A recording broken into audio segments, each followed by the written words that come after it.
Okay.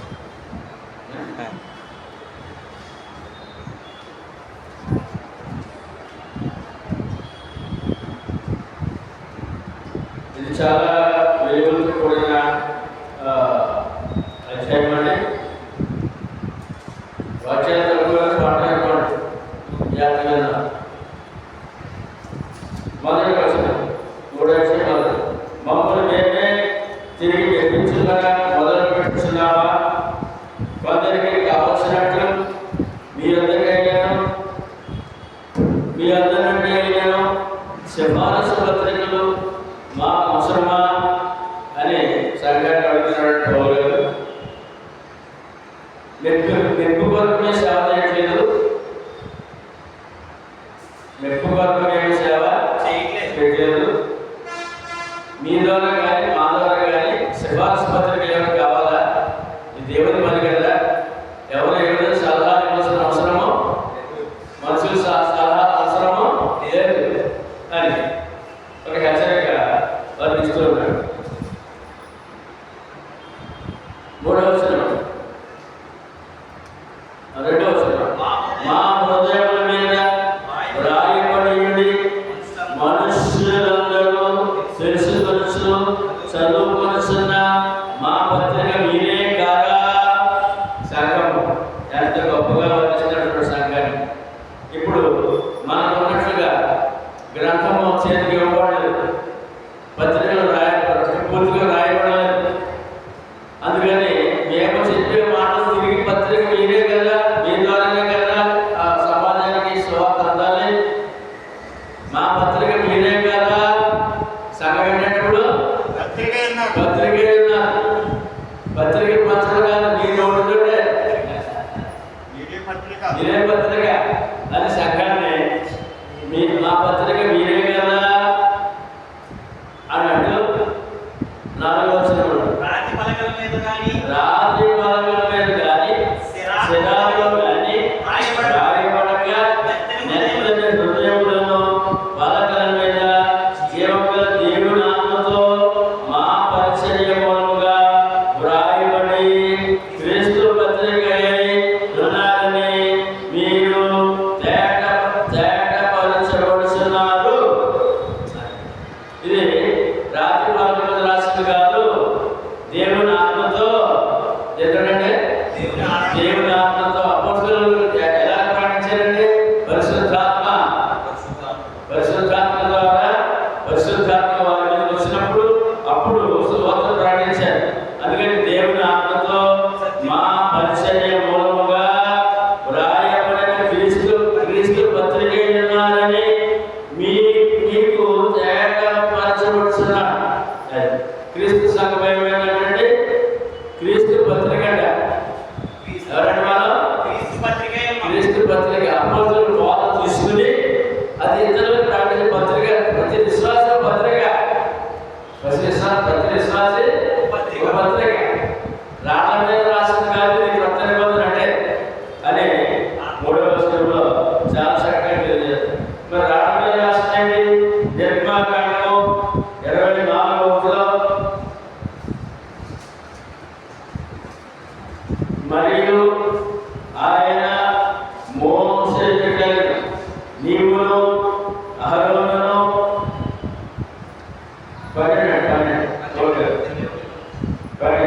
అప్పుడు యెహోవా మోసే నీవు కొండెక్కి నాయకుని మోసి అచ్చటను నీవు వారికి బోధించినట్లు నేను రాసిన ఆజ్ఞలను కర్మశాస్త్రమును రాతి పలకలను నీకు ఇచ్చేదనగా. దేవుడు రాయబడాలంటే రాతి పలకల మీద. ఇప్పుడు హృదయాల మీద. రాతి పలకకి హృదయాలు తేడా లేదా? క్రైస్తవుడు అంటే రాతి పలకలు రాసిన మాటలు కానీ హృదయాల మీద రాసిన మాటలు కొత్త అని ముందుగా ఆ రాత్రి పలకల మాట నిర్మాకాండంలో ఎలా దేవుడు వాక్యం అంటే అక్కడ చాలా స్పష్టంగా తెలియజేయబడుతుంది. ఎహెజ్కేలు గ్రంథము 13:19లో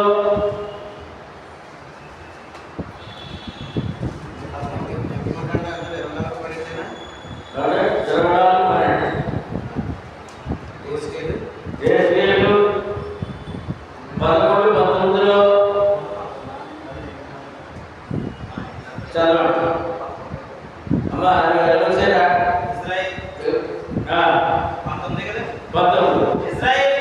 ఇజ్రాయేలు సంధి చేసిన పట్టణము అమ్మా సంధి చేసిన పట్టణము మరి ఏదియో లేదు. ఆ పట్టణాలన్నిటినీ వారి యుద్ధంలో పట్టుకొని వారిని నిర్మూలము చేయుడని యెహోవా మోషేకు ఆజ్ఞాపించినట్లు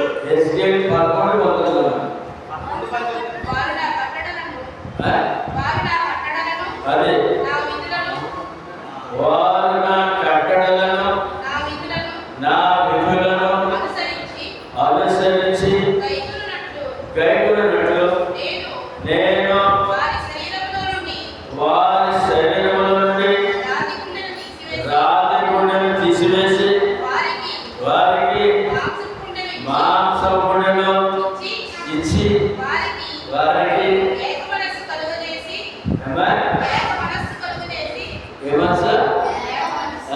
మనసు కలుగజేసి నూతన ఆత్మలో పుట్టింది. ఇప్పుడు సరైన ప్రజలు దేవుని వాక్యము రాత్రి పాత్రలో ఇచ్చాడు. ఆయన మీరు హృదయాలు ఏమైపోయినట రాత్రి గుండె ఏమైందంటే రాత్రి గుండె మెత్తన గుండె కాదు, మెత్తన మనసు కాదంట, కఠినాత్మలు అయిపోయినట. మొదటి నుంచి రాత్రి నుంచి వాక్యము వారు ఎలా తీసుకున్నారంటే వారు హృదయపూర్వకంగా తీసుకోలేదు. వారు రాత్రి గుండె మనుషులు అయ్యారు. ఇశ్రాయేలు ప్రజలు ఎవరండి? రాత్రి గుండె అనే విషయాన్ని ఎహెజ్కేలు గ్రంథంలో చాలా స్పష్టంగా తెలియజేస్తున్నారు. ఇప్పుడు ఏం చెప్పారంటే 3వ వచనంలో చెప్పబడిన దాన్ని మనం వాక్యం చదువుకున్నాం. తర్వాత 4-5 వచనాల్లో క్రీస్తు ద్వారా దేవుని ఎడల మీకిచ్చే నమ్మకము కలదు, మా వలన ఏదైనా అయినట్లుగా ఆలోచించుటకు మా ఇక్కడ మేమే సమర్థులమని కాదు, మా సామర్థ్యము దేవుని వలననే కలిగి ఉన్నది. అపొస్తలుల బోధ వస్తుందండి, వారి శక్తి వారి జ్ఞానం కాదంట, దేవుని వల్ల వచ్చిన జ్ఞానము. కనుక దేవుని వల్ల వచ్చిన వాక్యము అపొస్తలుల వాక్యము అని పౌలు గారు స్పష్టంగా రాస్తున్నాడు. మా సామర్థ్యము దేవుని వల్లనే కలిగి ఉన్నది. ఇవాళ క్రైస్తవుడు కూడా సేవకుడు కూడా ఇదే మాట ఆలోచించాలి. మేము గొప్పవాడము ఏమండి, అందరికంటే గొప్పవాడు గర్వంతో కాదు, ఆయన మీద భారం వేసి మన యొక్క విశ్వాసం సాగుతూ మనము ఆ రక్షణ కాపాడుకుంటూ ఇతరులకు రక్షణ అందించే పత్రికగా పనిచేయాలి. ఇతరులకు రక్షణ అందించే పత్రికగా పనిచేయాలి అనే విషయాన్ని మా సామర్థ్యం కాదు దేవుని వలననే కలిగి ఉన్నది. ఈ వాక్యం ఎలా వస్తుందండి? ప్రచురణ ఎలా వస్తుందండి? దేవుని వలననే కలిగి ఉన్నది అనే విషయాన్ని. 6వ వచనం, ఆయనే మమ్మను క్రొత్త నిబంధనకు అనగా అక్షరములకు కాదు కానీ ఆత్మకే పరిచారకులమౌటకు మాకు సామర్థ్యము కలిగించి ఉన్నాడు. అక్షరము చంపును కానీ ఆత్మ జీవింపచేయను. ఇప్పుడు ఇశ్రాయేలు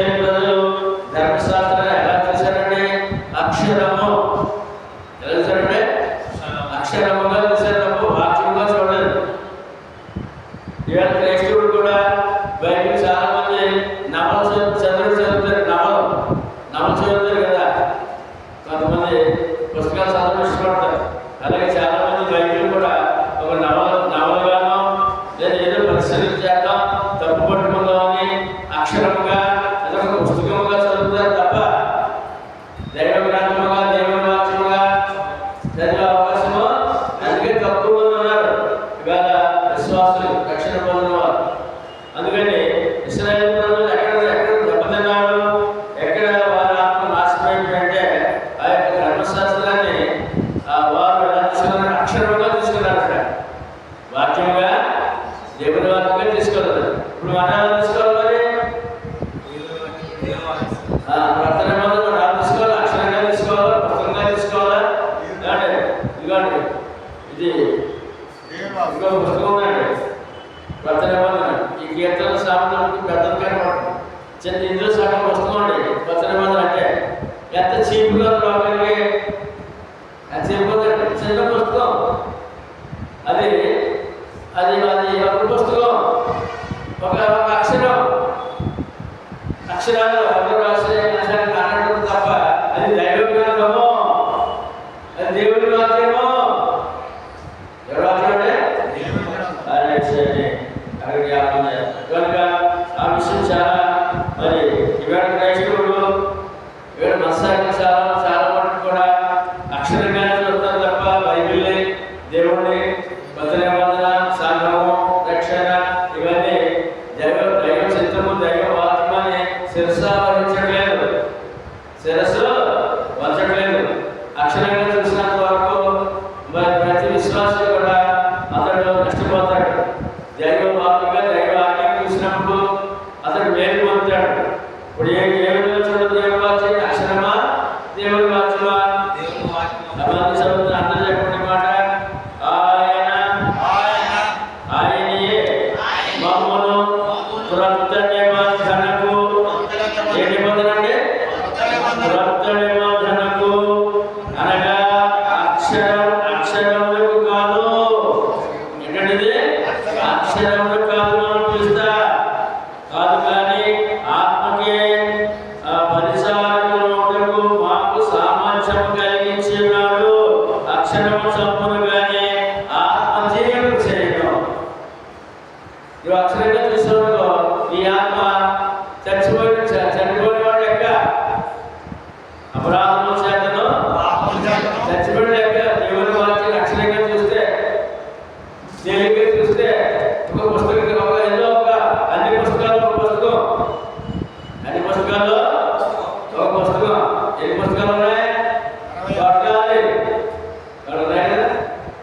ఎవరు నచ్చిన పుస్తకాలు రాసుకుంటుంటారు.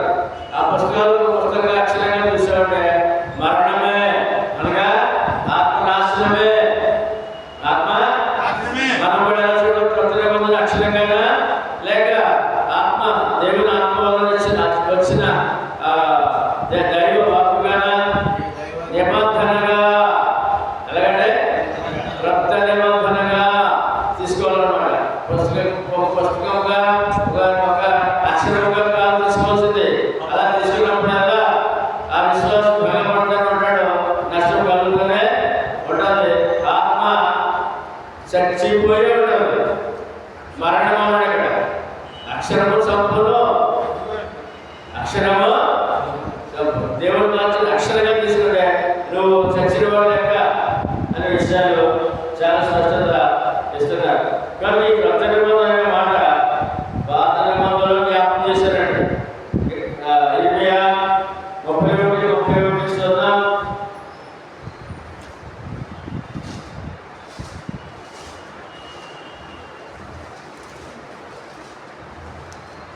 క్రొత్త నిబంధన పాత నిబంధనలోనే వాగ్దానం ఉందండి. ఇది అక్షరం కాదు.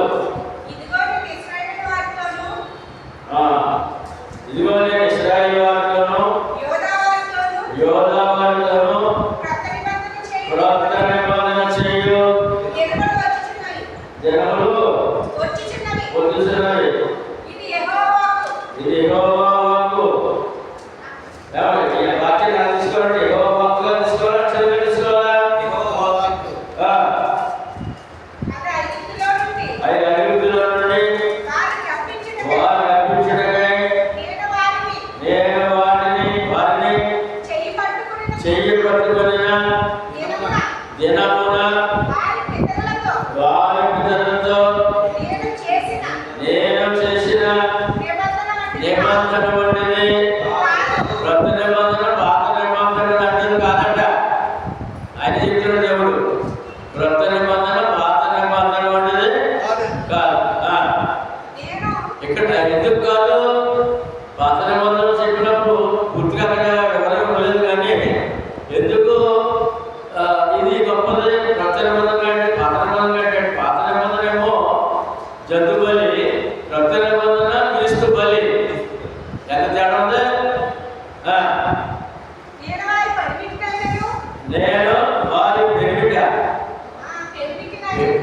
ఏంటంటే ఇశ్రాయేలు ఎవరంటే క్రీస్తు సంఘానికి ఏమన్నాడంటే వరుడు. క్రీస్తు సంఘానికి వరుడు. ఇశ్రాయేలు ప్రజలకు దేవుడు ఏమన్నాడంటే సంఘము, వాళ్ళ సంఘమే పరిశుద్ధ సంఘం పిలిచాడండి. కనుక నేను పెరుగుటినైనను, పెరుగుడంటే కొత్త, వారు నా నిబంధనను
శిష్యులతో మాట్లాడాడు. నేను చెప్పి మాట్లాడే అక్షరాలు కాదు, 6:63.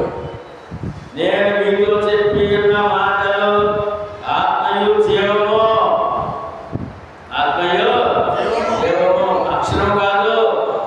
పట్టుకోండి మేలుకొల్తారని అపోస్తలులకు ఒక హెచ్చరిక ఇస్తున్నారు. ఆత్మ నిత్యము శరీరముకి కావలసిన ప్రయోజనమే. నేను మీతో చెప్పిన ఈ యొక్క మాటలు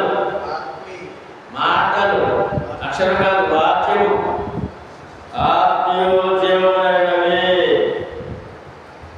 రోమా 2:27,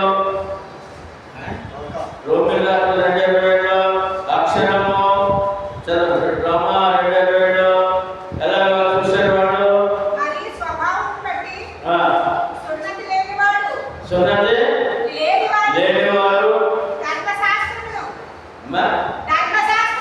ధర్మశాస్త్రమును అక్షరమును సున్నతి గలవారై ధర్మశాస్త్రమును అప్పుడు ఇశ్రాయేలులో సున్నతి ఎలా తీసుకున్నారంట? అక్షరంగా తీసుకున్నారంట. ఇశ్రాయేలు ప్రజలు సున్నతి అనే ఆచారము, అది దేవుని యొక్క నిబంధన. సున్నతి దేవుని నిబంధన. ఆ నిబంధన అక్షరంగా తీసుకున్నారట. అందుకని వారు దేవుని దీవెనలు పొందలేకపోయారు. ఇప్పుడు సున్నతి స్థానంలో బాప్తిస్మము ఏంటంటే బాప్తిస్మం అక్షరంగా తీసుకుంటే మనం కూడా ఆత్మీయంగా నాశనమైపోతాం, మన దేవుడితో సంబంధాన్ని తెప్పించుకుంటాం. కనుక మనం ఎలా ఉండాలి అంటే అక్కడ వారు ఎలా ఉండాలని చెప్తారు అన్నమాట. ఈ సున్నతి అనే ఆ యొక్క ఆచారాన్ని అక్షరంగా తీసుకున్నారు.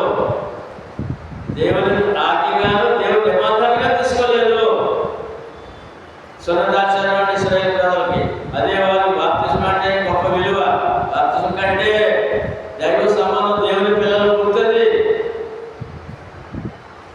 మనకి బాప్తిజమే దేవుని ప్రజలు దేవుని పిల్లలు పుడుతూ. మరి ఇక్కడ కూడా అక్షరంగా తీసుకుంటే ఆత్మీయ ఆశ్రమే దేవునికి మనకున్న సంబంధము కట్ అన్నమాట, తెగిపోతుంది. మన దేవుడితో సంబంధం కలిగి ఉన్నారంటే వాక్యము. ఆయన పరిశుద్ధాత్మ ద్వారా అనుకున్నటువంటి వాక్యం ద్వారా మనకి ఆయనకి సంబంధం కలిగింది. దాన్ని అక్షరంగా తీసుకుంటే దేవుడికి చూస్తే ఇశ్రాయేలు సహజంగా ప్రాముఖ్యమైన నిబంధనను అక్షరంగా చూశారట. ధర్మశాస్త్ర ప్రకారం వారు ఆలోచించలేదట. అందుకని చాలా నష్టపోయారు, చాలా నష్టపోయారు అని చెప్తారు. అక్షరమానుసరణ ఏంటమ్మా? అక్షరమానుసరణ ఆజ్ఞ నిబంధన నిబంధన నిబంధన ప్రకారం కాదనుకుంటున్నాను. అక్షరం దేవుడిచ్చిన ఆ సున్నతిని అక్షరంగా తీసుకున్నారట. అందుకని వారు ఆత్మ నాశనం అని విధాలు నాశనం. తర్వాత రోమ 3:20లో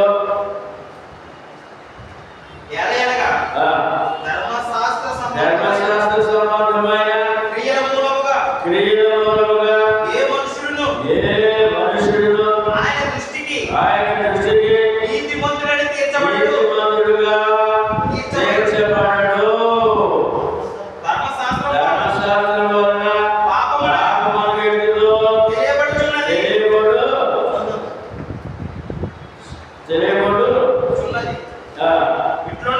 ఇట్లుండగా ధర్మశాస్త్రమునకు వేరుగా దేవుని నీతి బయలుపడుచున్నది. ధర్మశాస్త్రం వేరుకొచ్చిందంటే అదే కొత్త నిబంధన. ఈ ధర్మశాస్త్రం ఏంటంటే పాపం అనగా ఎట్టులో తెలియజేస్తుంది అంతే, పాప క్షమాపణ కాదు. ధర్మశాస్త్రము పాపమేగా ఎట్టులో చెప్పేదంటే అది పాప క్షమాపణ ఇచ్చేది, శాశ్వతంగా పాప క్షమాపణ ఇచ్చేది కాదట అనే విషయాన్ని అక్కడ తెలియజేస్తుంది.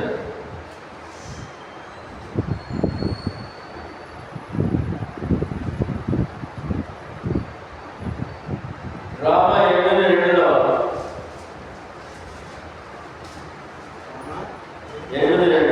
క్రీస్తు యేసునందు జీవమునిచ్చు ఆత్మ యొక్క నియమము పాప మరణముల నియమము నుండి నన్ను విడిపించెను. చూసారా, యేసుక్రీస్తు తనలో జీవము చొప్పున మానవుడు పాప మరణముల విడుదల, నియమముల విడుదల. ఈ ప్రత్యేక పాప మరణం విడుదల అంటే పాప క్షమాపణ, ఆత్మరక్షణ. పాత నిబంధన వదలగా ఎట్లనగా ధర్మశాస్త్రము దేనిని చేయజాలకపోయెనో దాన్ని దేవుడు చేసెను. ప్రతి నిబంధన ఎవరు వచ్చింది? దేవుడు వల్ల కదా. పాత నిబంధన దేవుడు ఇచ్చాడు, ప్రతి నిబంధన అది ఆచరించలేదు కనుక తీసేశారు అన్నాడు. అది అక్షరంగా చూశారు కనుక తీసేశారు అన్నాడు.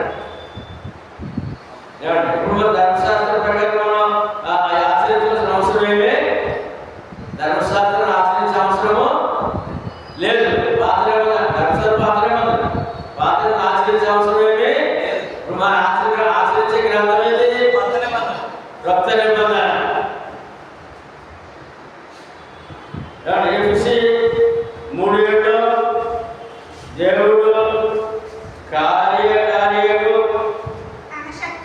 తన శక్తిని బట్టి నాకు అనుగ్రహించిన కృపావరము చొప్పున నేను ఆ సువార్తకు పరిచారకుడిని. ఇప్పుడు దేవుని యొక్క కృపావరం అంటాడు ఈ కొత్త నిబంధన. దేవుని కృపావరం బట్టి సువార్తకు పరిచారకుడు అయ్యాడట. ఇప్పుడు మానవుడికి రక్షణ ఎక్కడ వస్తుంది? సువార్త ద్వారా. ఎందుకంటే సువార్త ఎవరాజ్ఞ? ప్రభు ఆజ్ఞ సర్వసృష్టికి సువార్త నమ్మి భక్తులు మొదలు వాడు నమ్మని వారికి ఆ సువార్త పరిచారకుడు అపోస్తలుడు. ఆ అపోస్తలుల బోధ ద్వారా రక్షణ. అంటే ఇప్పుడు ఒక పాప రక్షించబడడానికి పాత నిబంధనకి అడగాల్సిన అవసరమా ఉందంటే లేదు అని చెప్పి. తర్వాత కొలస్సీయులకు రాసిన పత్రిక 1:27,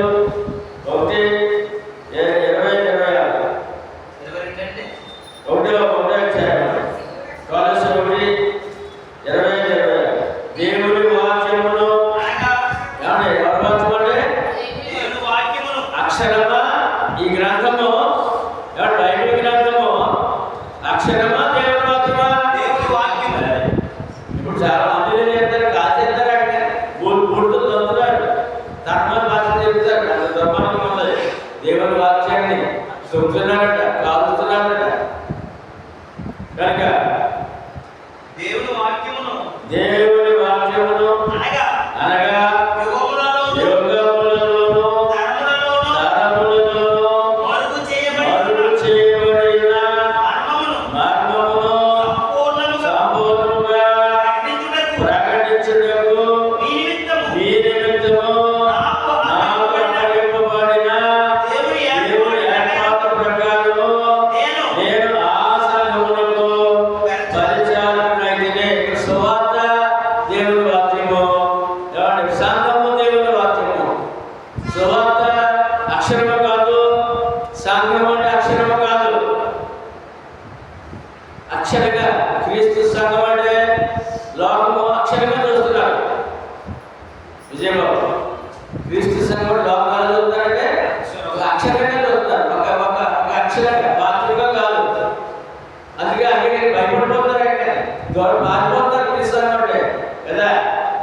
అందుకే ముందు దేవుని వాక్యము, దేవుని పరిచర్య సువార్త ద్వారా మాకు అనుగ్రహించబడింది. సువార్త ద్వారా పాప రక్షణ. మరి ఆ పాప రక్షణ పొందిన వాడు దేవుడితో మాత్రము ఆరాధన ఎక్కడ? సంఘము ద్వారా. ఎందుకంటే సంఘం ద్వారా. ఈ సంఘాన్ని కూడా పరిచారకుడే అన్నాడు పౌలు గారు. సువార్తకు సంఘం ఉన్నాడు. ఇవాళ ప్రతి విశ్వాసి కూడా సువార్త పరిచారకుడు, సంఘానికి పరిచారకుడు అయి ఉన్నాడు. అంటే సువార్త చెప్పాల్సినవాడు అన్నాడు, సంఘంలో సేవ చేసేవాడుగా ఉన్నాడు. పౌలు గారు చెప్తారు ఖచ్చితంగా. ఎందుకంటే మనిషి అన్నాడు దేవుని వాక్యము అనగా యుగములోను తరములలోను మరుగు చేయబడిన మర్మమును సంపూర్ణంగా ప్రకటించుటకు అని ఆగాడు. కాబట్టి క్రొత్త నిబంధన లేకపోతే యుగములు తరముల్లో ఉన్న మర్మాలు ఎవరికి తెలియలేదు. క్రొత్త నిబంధన ద్వారా తెలిసిన లోకానికి దైవ మర్మాలు, మానవ చరిత్ర, దైవ చరిత్ర, సృష్టి చరిత్ర, దేవుని యొక్క అధికారము, దేవుని మహిమ, పరలోకము, నరకము, పరదేశం, పాతాళము ఇవన్నీ కూడా క్రొత్త నిబంధన ద్వారానే. ఎలాగంటే సువార్త ద్వారా, సంఘము ద్వారానే తెలియబడుతున్నాయి. ఎప్పుడెప్పుడు యుగములు తరతరములో తెలియని సంగతులు. ఎంత జ్ఞానవంతులు ఎవరు మనం? లోకానికి తెలియని సంగతి ఎన్ని చెప్పాడు దేవుడు వరకే? ఎన్ని కోట్లాది సంగతులు తెలుసు మనకి. దైవ చిత్తము, దైవ ప్రేమ, దైవ కోపము అన్ని తెలుసు క్రొత్త నిబంధన ద్వారా. ఆ సంగమా అప్పగింపబడిన దేవుని ఏర్పాట. క్రొత్త నిబంధన ఎవరు ఏర్పడ్డాడు? ఎందుకు క్రొత్త ఏర్పడ్డ? తరతరములలో, యుగములలో తెలియని మర్మాన్ని బయట పెట్టాలి. మర్మాలు తెలియజెప్పడానికి క్రొత్త నిబంధన, సువార్త, సంఘము ప్రకారము నేను సంఘమునకు పరిచారకుడైతిని. రెండు మాటలు.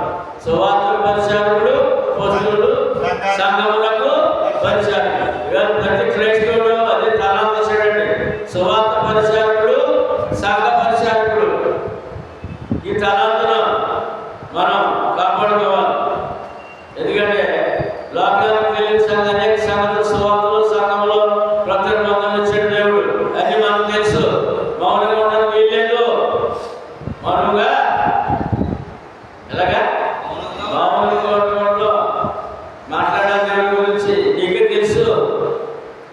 అంటే తరతరముల యుగంలో తెలియని సంగతి నీకు తెలుసు అనే మాట.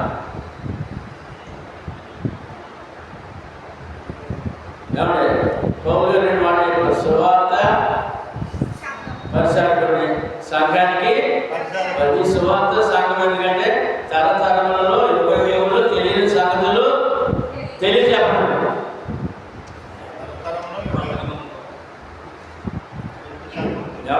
మా సంఘంలో బైబిలంతా చదవమంటారు సేవకులు కానీ విశ్వాసులు కానీ.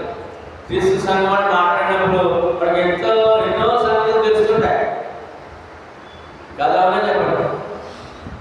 అసలు బాగా పడుతుంది 10 సార్లు చదివారు, 20 సార్లు చదివారు, 30 సార్లు చదివారు అంటారు గ్రంథాన్ని. మరి మీరు మాట్లాడినప్పుడు ఇదంతా ఏమైపోతుంది, డల్ అయిపోతుంది. ఈ 30 సంవత్సరాలు 40 సంవత్సరాలు ఆయన సంఘం తెలీదు, నామం తెలీదు, ఆయన త్యాగం తెలీదు, ఆ పరదేశం పాపాదాలు తెలీదు, చనిపోతే ఎక్కడ పోతారో తెలీదు. కేవలం పట్టణానికి నమ్ముకునే ఈ చదువు ఈ యొక్క పట్టణం ఎందుకది ప్రయోజనకరమా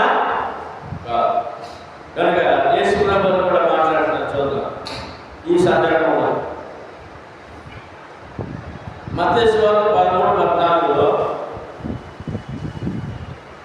నేను నా నోరు తెరచి బహుమాన రీతిగా బోధించెదను యేసు ప్రభువు చెప్పి మాట్లాడింది. ఆయన బోధ అండి. యేసు ప్రభు బోధ లోకానికి ఎందుకు కావాలి? ఏమండి, లోకము పుట్టినది మొదలుకొని ఏంటమ్మా, లోకం పుట్టినది మొదలుకొని మరుగు చేయబడిన సంగతులను తెలియజెప్పేదను. అదే ప్రభు ఎందుకు, క్రొత్త నిబంధన ఎందుకు, సువార్త ఎందుకు, సంఘం ఎందుకు? ప్రశ్న. 4 మాటలు చెప్పండి. ప్రభు ఎందుకు, ఏమండి, క్రొత్త నిబంధన ఎందుకు, సువార్త ఎందుకు, సంఘం ఎందుకు? అంటే లోకం పుట్టిన మొదలుకొని మరుగు చేయబడిన సంగతులు తెలుసుకున్నాడు. ఎన్నున్నాయి లోకం పుట్టిన కలిసి అవన్నీ దాచబడిన గ్రంథం క్రొత్త నిబంధన. యేసు ప్రభు వచ్చిన తర్వాత ఆయన లోకం పుట్టిన మొదలుకొని మరుగు చేయబడిన సంగతి ఎప్పుడు చేయండి, లోకము అప్పటి నుంచి మరుగైన సంగతులు చెప్పడానికి వచ్చారండి. అదేమో అపోస్తులు ఇచ్చారు, అపోస్తులుగా ఉన్నారు. అదేమో పరిశుద్ధాత్మ ఇచ్చాడు ఆయన, పరిశుద్ధాత్మ ద్వారా అపోస్తులు పొందారు. అపోస్తులు ఏమన్నారు, మేము సువార్త ద్వారా పరిచారకులమయ్యాం, సంఘము పరిచారకులమయ్యాం. అక్కడ సంఘం ఎందుకు, సువార్త ఎందుకంటే తరతరములు యుగములు తెలియని సంగతి చెప్పడం. యేసు ప్రభు ఎందుకు, ఏమండి, క్రొత్త నిబంధన ఎందుకు, పరిశుద్ధాత్మ వరం ఎందుకు, ఏమండి, అపోస్తులు ఎందుకు, సువార్త ఎందుకు, సంఘం ఎందుకు? 13:34. అది ఈ ఒక్క మాటతో క్లియర్ అయిపోతుంది. కనుక ప్రభు అంశం వెళ్తుంది, ప్రభు యొక్క అంశం వెళ్తుంది లోకానికి. ఏమండి, పరిశుద్ధాత్మ అంశం వెళ్తుంది లోకానికి, క్రొత్త నిబంధన అంశం వెళ్తుంది లోకానికి. పరిశుద్ధాత్మ కొత్త నిబంధన వచ్చింది, క్రీస్తు రక్తంలో వచ్చింది కొత్త నిబంధన. అది ప్రకటనకి పరిశుద్ధాత్మ అపోస్తుల ద్వారా వచ్చింది కొత్త నిబంధన. ప్రభు రక్తంతో సువార్త ద్వారా అపోస్తులకి అప్పగించి దానిని పరిశుద్ధాత్మ బయలుపరిచినప్పుడు 3000 మందితో సంఘము క్రొత్త నిబంధన ప్రారంభమైంది. 3000 మంది సంఘముతో మొదటి ఆరాధనతో క్రొత్త నిబంధన ప్రారంభమైంది. అందుకు పాత నిబంధన శనివారం ఆరాధన, 3000 మంది భక్తులతో ఆదివారం క్రొత్త నిబంధన ఆరాధన. తేడా అంటే ఎంత గొప్పది, ఎన్ని సంగతులు దాచుకుంటాడు దేవుడు చూడండి. కనుక ఇప్పుడు యేసు ప్రభు లోకానికి అవసరమా?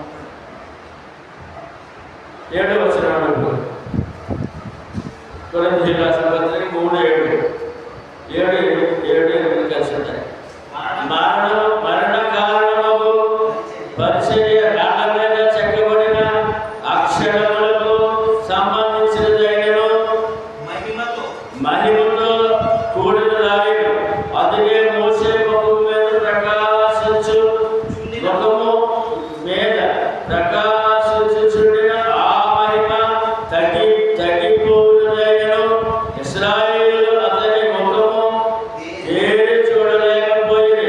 ఇట్లుండగా ఆత్మ సంబంధమైన పరిచర్య ఎంత మహిమ గల దైవుడునో. రాళ్ళ మీద రాసినంత మహిమ గలుంటే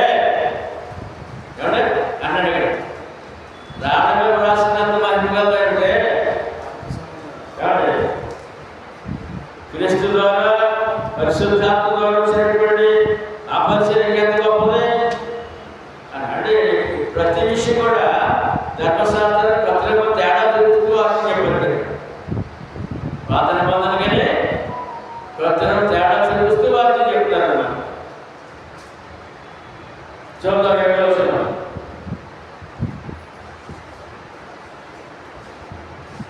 నిర్గమా 34:1. రాళ్ళ మీద అన్నాడు కదా ఆ మహిమ. అది పదానికి తెచ్చినప్పుడు మోషే మహిమతో నిండిపోయాడు. మరియు యెహోవా మోషేతో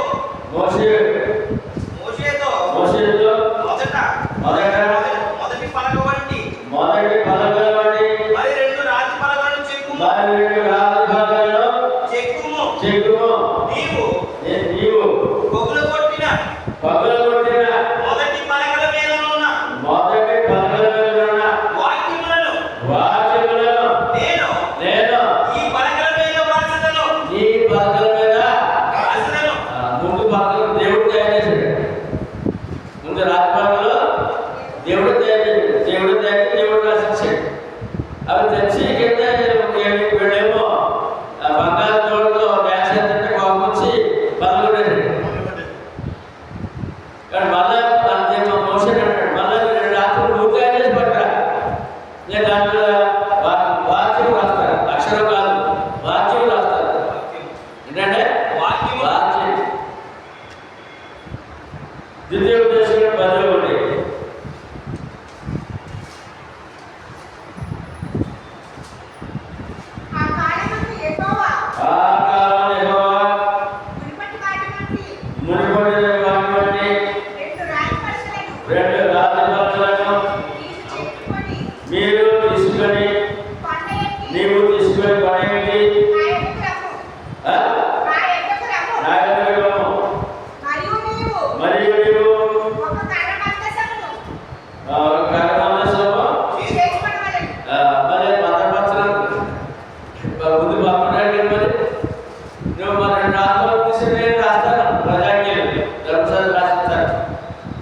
దానికో పెట్టి తయారు బాక్స్ తయారు అని ఇక్కడ కూడా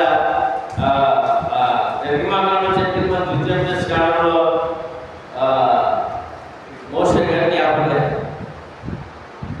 రోమీయులకు రాసిన పత్రిక 7:10.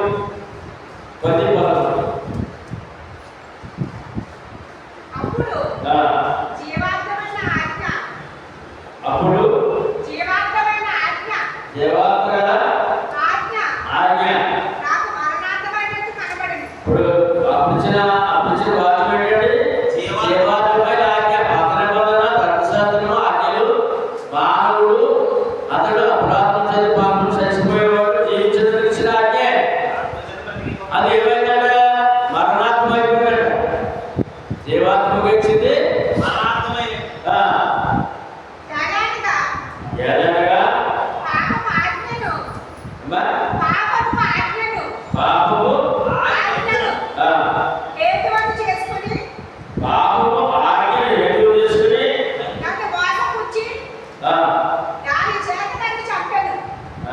పాపము ఆజ్ఞ హేతు చేసుకుని దాని చేత నన్ను చంపాడు. పాపము అంటే పాపం ఎలా వస్తుంది? ఆజ్ఞ క్రమమే అది. అప్పుడు ఏమవుతుంది? పాపం చేసినప్పుడు ఆత్మకి చచ్చిపోయినట్టు లెక్క. కాబట్టి ఈ వాక్యం మనం ఎక్కడికి వెళ్ళాలి? అభమ్మ జరిగాడు. అభమ్మ వాడు జీవం గలవాడు, పాపం లేనివాడు. ఏమంటే వాళ్ళు ఎలాగా మళ్ళీ చచ్చిపోయారు, ఆత్మీయ చనిపోయారు, భక్తులు చనిపోయారు. ఎలా చనిపోయారు? ఆజ్ఞాతి క్రమం. ఏమంటే జీవాత్మైన ఆజ్ఞ ఏమైంది, మరణాత్మైంది అన్నాడు. అక్కడ ఇచ్చిన ఆజ్ఞ ఏంటి? ఏమంటే జీవఫలం మరణ ఫలం. ఏ ఫలం అంటే జీవఫలం ఫలము మరణ ఫలం. జీవఫలంతో కొట్టడానికి ఫలాలు ఉన్నాయి. ఈ ఫలాలు నిరభ్యంతరముగా నీవు తినవచ్చు. ఫలాలనే చదువు ఉంది, తినవచ్చిన జీవఫలం ఉంది. తినకూడదు ఒకటే, తినవచ్చిన చాలా ఫలం కూడా జీవఫలం ఉంది. ఏమండి మరి ఆయన ఆజ్ఞలో జీవం ఉంది కదా, ఆయన ఆజ్ఞ జీవం లేదా? ఉంది. మరి ఇప్పుడు ఆ ఆజ్ఞ అతిక్రమం ఏమైంది? మరణమైంది. ఆజ్ఞ అతిక్రమం మరణమైంది.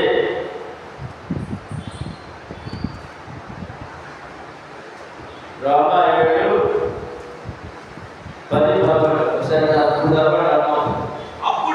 అప్పుడు జీవాత్మైన ఆజ్ఞ నాకు మరణాత్మైనట్లు కనబడెను. పాపము ఆజ్ఞ ఎదురు చేసుకొని నన్ను మోసపుచ్చి దాని చేత నన్ను చంపాడు. మోసం చేసేవాడు ఉన్నాడు, ఆజ్ఞ చేసేవాడు ఉన్నాడు. ఎవరు? అవ్వమంటది. దేవుడు ఏం చేసినట్టున్నాడు కదా, సర్పము నన్ను మోసం కూర్చుంది అంతేనా? ఏంటంటే సర్పము నన్ను తిండి అంటే ఇక్కడ అదే పదాన్ని వాడుతున్నారు. జీవాత్మైన ఆజ్ఞ పాత్రమన్నాడు. ఏమంటే వారికి ఏమైపోయిందంటే మరణాత్మ అయిపోయినాడు. కారణం ఆజ్ఞ అతిక్రమం చేశాడు. ప్రతి ఆజ్ఞ అతిక్రమమే, ప్రతి ఆజ్ఞ అతిక్రమం ఇశ్రాయేలు అనే విషయాన్ని మనం చూస్తున్నాం. అక్కడ హవ్వ ఆదాముగా జ్ఞాపకం చేసుకున్నాం. మనం జీవాత్మైన ఆజ్ఞలో ఉన్నారు, ఆజ్ఞ అతిక్రమమే మరణాత్మ అయిపోయాడు. ఇవాళ మనం కూడా జీవాత్మైన ఆజ్ఞలో ఉన్నాం, మరణాత్మ జాగ్రత్త చూసుకోవాలి. మరణ సంభవిస్తుంది, ఆత్మకి చచ్చిపోతాం. ఆత్మకి చనిపోతే ఆ జన్మే వృధా. ఆ జన్మ భక్తి విశ్వాసాలు ఈ రక్షణ అన్ని వృధా. తర్వాత 8వ వచనంలో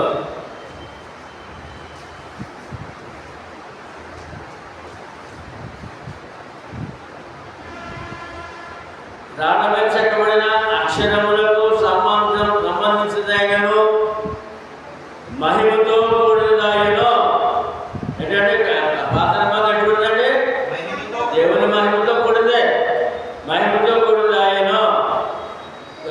అందుకే మోషే ముఖం మీద ప్రకాశించుచుండిన ఆ మహిమ తగ్గిపోయినదైనను ఇశ్రాయేలు తన ముఖము తేలి చూడలేకపోయి. ఇట్లుండగా ఆత్మ సంబంధమైన పరిచర్య ఎంత మహిమ గలదై ఉండును. ఏమంటే ఆ రాళ్ళ మీద చెక్కించిన ధర్మశాస్త్రమే మహిమ గలదైనప్పుడు దేవుని ఆత్మ చేత ఏమంటే పరలోకం దేవుడు మానవుడు వచ్చిన ప్రాణదానం చేసిన కొత్త నిబంధన ఈ యొక్క సువార్త ఎంత విలువైనది, ఎంత మహిమ గలది. అంటే పాత నిబంధన కొత్త నిబంధన ఎంతో మహిమ గలది చెప్పడానికి ప్రయత్నం చేస్తున్నాడు. ఎంతో మహిమ గల నిబంధనలు మనం ఉన్నాం అనే విషయాన్ని చెప్తున్నాడు. చూద్దాం ఒకసారి. పరిశుద్ధాత్మ ద్వారా క్రొత్త నిబంధన ఇవ్వబడింది. ఆత్మ సంబంధమైన పరిచర్య ఎంత మహిమ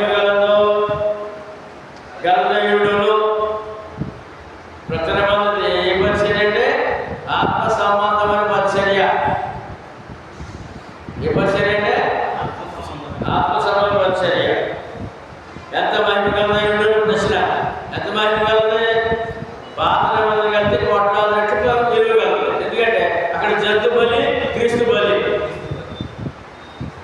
ఎంత మహిమ కలది చెప్పినప్పుడు దాన్ని లెక్క కట్టడానికి ఏమన్నా సరిపోతా ఆ మహిమ అనే విషయాన్ని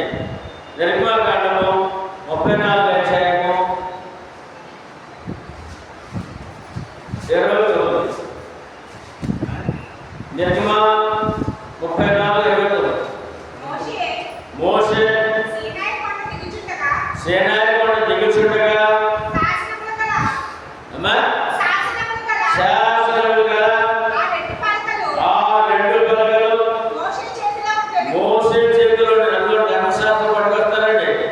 ఆయన చేతిలో ఉన్నాయండి, పట్టుకొస్తారా? అతడు ఆ కొండ దిగుచుండగా అతడు కొండ దిగుచుండగా ఆయన అతనితో ఆ, మాట్లాడుచున్నప్పుడు మాట్లాడుతున్నప్పుడు తన ముఖ చర్మము ప్రకాశించెను. సంగతి మోషేకు తెలిసి ఉండలేదు. మోసే తెలియదు, పక్కనే యెహోషువ ఉన్నాడు. ఆయన ఆ రాత్రి వాళ్ళు తెచ్చి ఎందుకు వచ్చేసరికి ఈయన ముఖము ప్రకాశమానం అయిపోయిందంటే ఆ ప్రకాశం అంటే చెట్లు ఎవరు ఉన్నాయి, ధర్మశాస్త్రం ఉంది, ఏముందండి దేవుడి వాక్యం ఉంది. అంతవరకు ఇప్పుడు రాలేదు, దేవుడి వాక్యం రాలేదు మనకి, నోటి మాట తప్ప రాతపూర్వకంగా రాలేదు. అది ధర్మశాస్త్రం చేతిలో ఉంది కదా. మధ్యాహ్నం దిగుతున్నప్పుడు ఆ ముఖం మహాప్రకాశంతో వెలిగిపోతుందట. మోసే తెలియట్లేదంట అనే విషయాన్ని అక్కడ మన రోమపత్రికలో చదివిన వాటి ఇక్కడ ముందుగా జరిగిన సంఘటన మనం జాగ్రత్త. గలతీ 3:5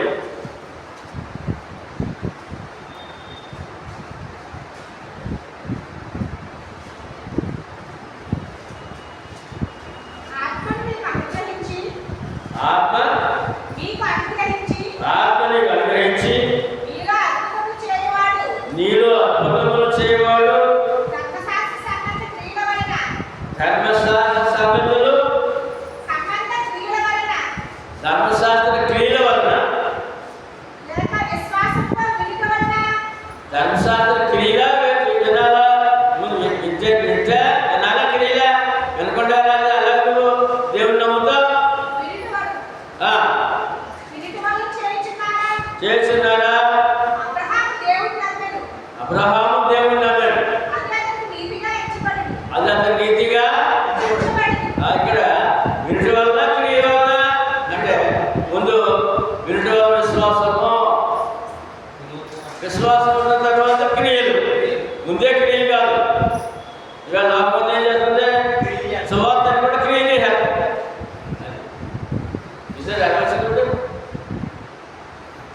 నేను ప్రభు నమ్మని అంటాడు, సగం అంటాడు, శాపం అంటాడు, నేను రక్షణ పొందాను, కళ్ళు వచ్చింది అంటాడు, మూడు ఎందుకు గొడవ, నాకు అన్నీ అయిపోయింది అంటాడు. స్వార్థుడు స్వార్థుడు సంఘం తెలీదు, ఆయన శ్రమ తెలీదు. వినుట వల్ల విశ్వాసం కలుగుతున్నాం. మరి క్రియల వల్ల మీరు వినుట వల్ల అని ప్రశ్నిస్తూ అక్కడ అబ్రహాము విశ్వాసం ఎలాగైంది? వినుట వలన అబ్రహాము విశ్వాసము, క్రియలు కాదు, ముందు విశ్వాసము, విశ్వాసంలోంచి క్రియలు. 9వ వచనం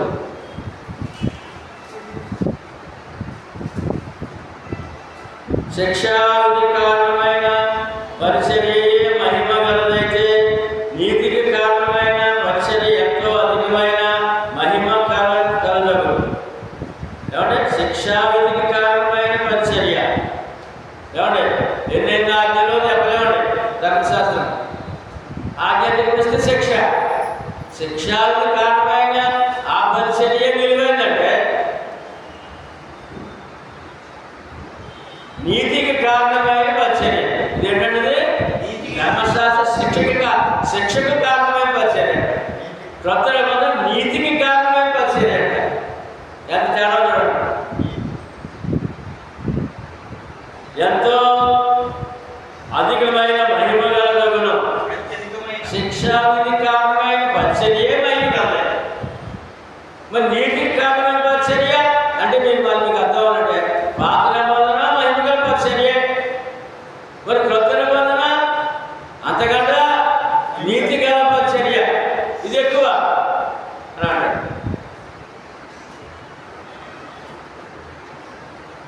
అది అధికమైన మహిమ గలదగును కదా అంటాడు.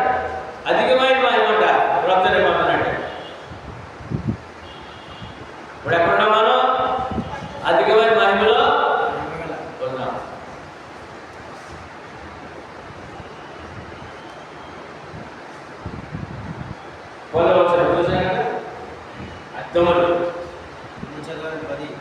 రామ 1:17 రోమియోల రాసిన పత్రిక 1:17 9వ వచనం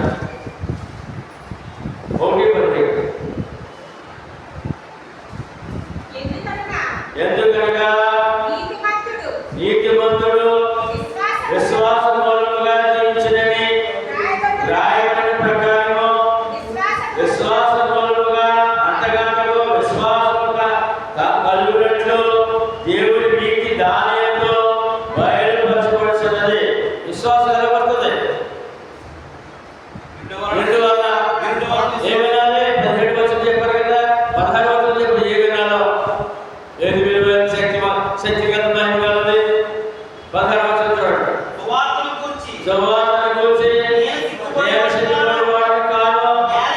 ఏలయనగా నమ్ము ప్రతివానికి మొదట యూదునికి గ్రీసు దేశస్థునికి కూడా రక్షణ కలుగుటకు అది దేవుని శక్తి అయి దేవుని శక్తి మహిమ నీతి సువార్తలో క్రొత్త నిబంధనలో జరుగుతుంది. మానవుడి అంత మహిమ గలలో చూడండి, శక్తి గలలో. ఆ నిబంధన లోకానికి ఎలా సువార్త ద్వారా దొరికింది. క్రొత్త నిబంధన ఎలా దొరుకుతుందండి? సువార్త ద్వారా. ఎలాగంటే సువార్త ద్వారా. సువార్త లేకుండా క్రొత్త నిబంధనలో ఆ నిబంధనలో పాల్గొనే అవకాశము లేదు. ఇప్పుడు 10వ వచనం. అత్యధికమైన మహిమ దీని గుండు వలన ఎంతకు మునుపు మహిమ గలదిగా చేయబడినది, ఈ విషయంలో మహిమ లేనిదాయను. అత్యధికమైన క్రొత్త నిబంధన ఉందంట. అంతకుముందు మహిమగా చేసిన ధర్మశాస్త్రానికి మహిమ కోల్పోయినట్టు. మహిమను మహిమ కోల్పోయినప్పుడు మానవుడు ఏముంటాడు అంటే దాని ద్వారా ఏమన్నా ఏమి లేదు. అది అత్యధిక మహిమ దొరికింది కనుక ఆ అంతముందున్న మహిమతో అవసరము లేదు. అత్యధిక కావాలా మామూలు కావాలా? అని అన్నాడు. మరి చెప్పాడు చూడండి, అత్యధికమైన మహిమ దేని కొనుడు వలన క్రొత్త నిబంధన. ఎందుకంటే దేని కొనుడు వలన ఇంతకు మునుపు మహిమ గలదిగా చేయబడినది, ఈ విషయంలో మహిమ లేనిదాయను. ప్రార్థన మంది ఏమన్నట్టు మహిమ ఉందంట. ఏమంటే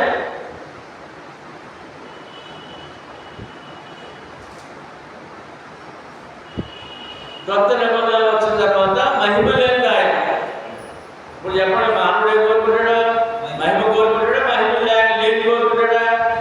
ఇవాళ లోకమంతా భగవంతుడి దగ్గర కావాలంటే అక్కడ మహిమ ఉంది, ఇప్పుడు మహిమ ఉంది కదా. ఏమ్మా చెడు దగ్గర దగ్గర అక్కడ ఇక్కడ దేవుడు దేవత మహిమ ఉంది అక్కడ చెప్పే కదా. ఇప్పుడు ఎక్కడ మహిమ? క్రొత్త నిబంధనలో. ఎక్కడంటే అత్యధిక మహిమ. ఇప్పుడు ఏం పొందుకున్నాం మనం? అత్యధికమైన మహిమ. 10-13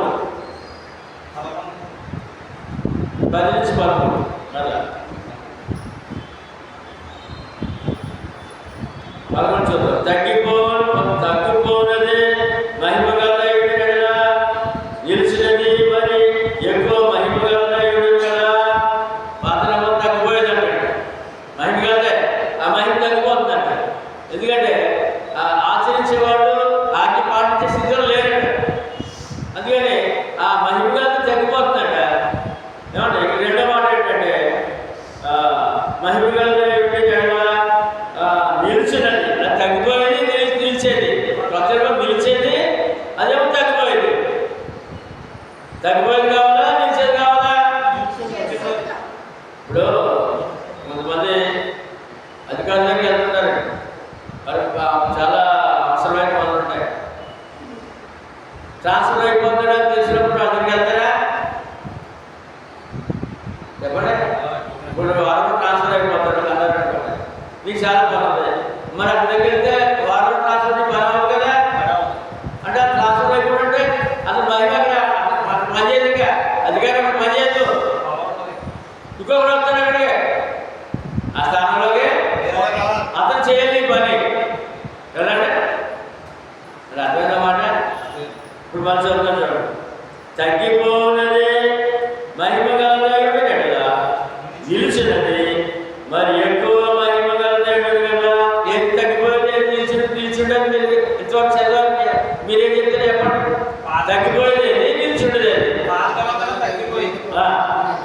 కొత్త నిబంధన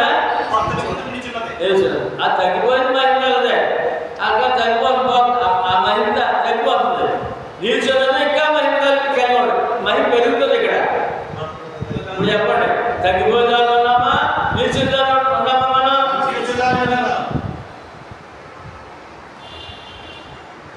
మనం తగ్గిపోతున్న మహిమ యొక్క అంతమును ఇశ్రాయేలీయులు తేరి చూడకున్నట్లు మోషే తన ముఖము మీద ముసుగు వేసుకుని మేమట్లు చేయగా అట్టి నిరీక్షణ గలవారమై బహుధైర్యముగా మాట్లాడుతున్నాం. తగ్గిపోయే మహిమన్నప్పటికీ మోషే ముఖం మీద ముసుగేస్తున్నాడట.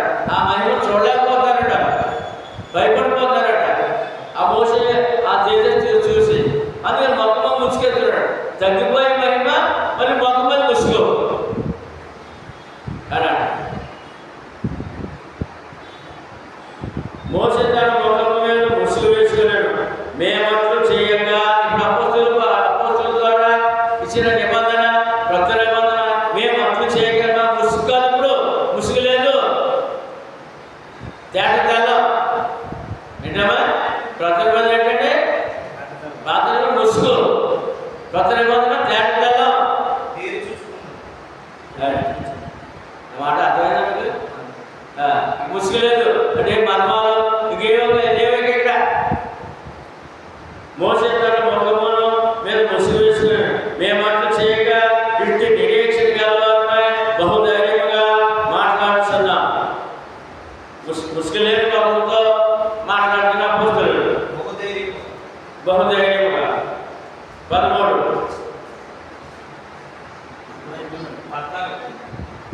13 ఈ రెండు మాటలు ఏమంటే కొత్త నిబంధన నిల్చుండేది, పాత నిబంధన తగ్గిపోయింది.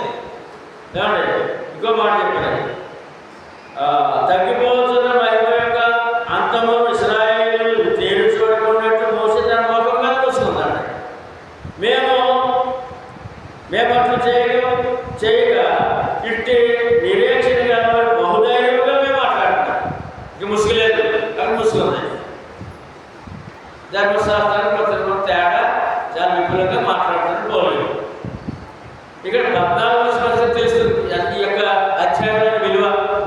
14వ వచనంలో అందరూ చెప్పండి, మరియు వారి మనస్సులు కఠినములాయెను కనుక నేటి వరకు పాత నిబంధన చదువునప్పుడు అది క్రీస్తునందు కొట్టివేయబడినని వారికి ఏకపరచబడక ఆ ముసుగే నిలిచి ఉన్నది. ఇప్పుడు ముసుగులోనే ఉన్నారు. తేటపరచబడిన కొత్త నిబంధన రాలేదు, ఇప్పటికీ నమ్మలేదు. ఈ రోజు నమ్మలేదు, ఆవిడ ఈ రోజుకి నమ్మలేదు. ఏమి నమ్మలేదు? కొత్త నిబంధన నమ్మలేదు. ఎక్కడున్నారు? ముసుగులోనే ఉన్నారు. ఇంకా మాట, మంచి మాట. అది అంటే అది పాత నిబంధన క్రీస్తులో కొట్టివేయబడింది. క్రీస్తులు కొట్టివేయబడి నాకు మత్స్యాలు వచ్చిన దగ్గరికి చెప్పే భర్తం చెప్పే అన్నాడు. పాత్ర ఏం చేయాలంట చెప్పే. అది చరిత్ర గ్రంథం బాబు. అందుకని ఇప్పుడు ఇశ్రాయేలు ముసుకుందే, మత్స్యాగౌడ్ కూడా ముసుకే ఉందే. క్రీస్తులను కొట్టివేయబడిందని ఎనగక అది ఇప్పుడు పాయింట్. ఈ 13వ అధ్యాయంలో ముఖ్యమైన సంగతే అదొక్కటే. క్రీస్తులను కొట్టివేయబడిందని వారికి తేటపరచబడక. ఎవరికంటే లోకంలో ఇశ్రాయేలు కాక యేసు ప్రభువుని నమ్మిన వారు కోట్లాది లోకమంతా నమ్ముతారు. ఇంకా ఏళ్ళ మీద కూడా ముసుకో. పాత నిబంధనలో ప్రతి వ్యక్తి ముసుకున్నట్లు లెక్క. ఇశ్రాయేలు చెప్పట్లేదు, త్వరగా అంటున్నారు. ప్రతి నమ్మరు, యేసు ప్రభువుని నమ్మరు. ఇంకా ఈ రోజు ముసుకు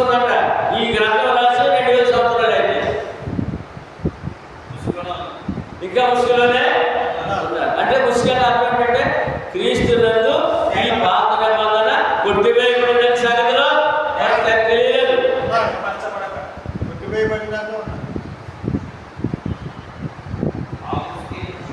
ఆ ముసుగే నిలిచినది.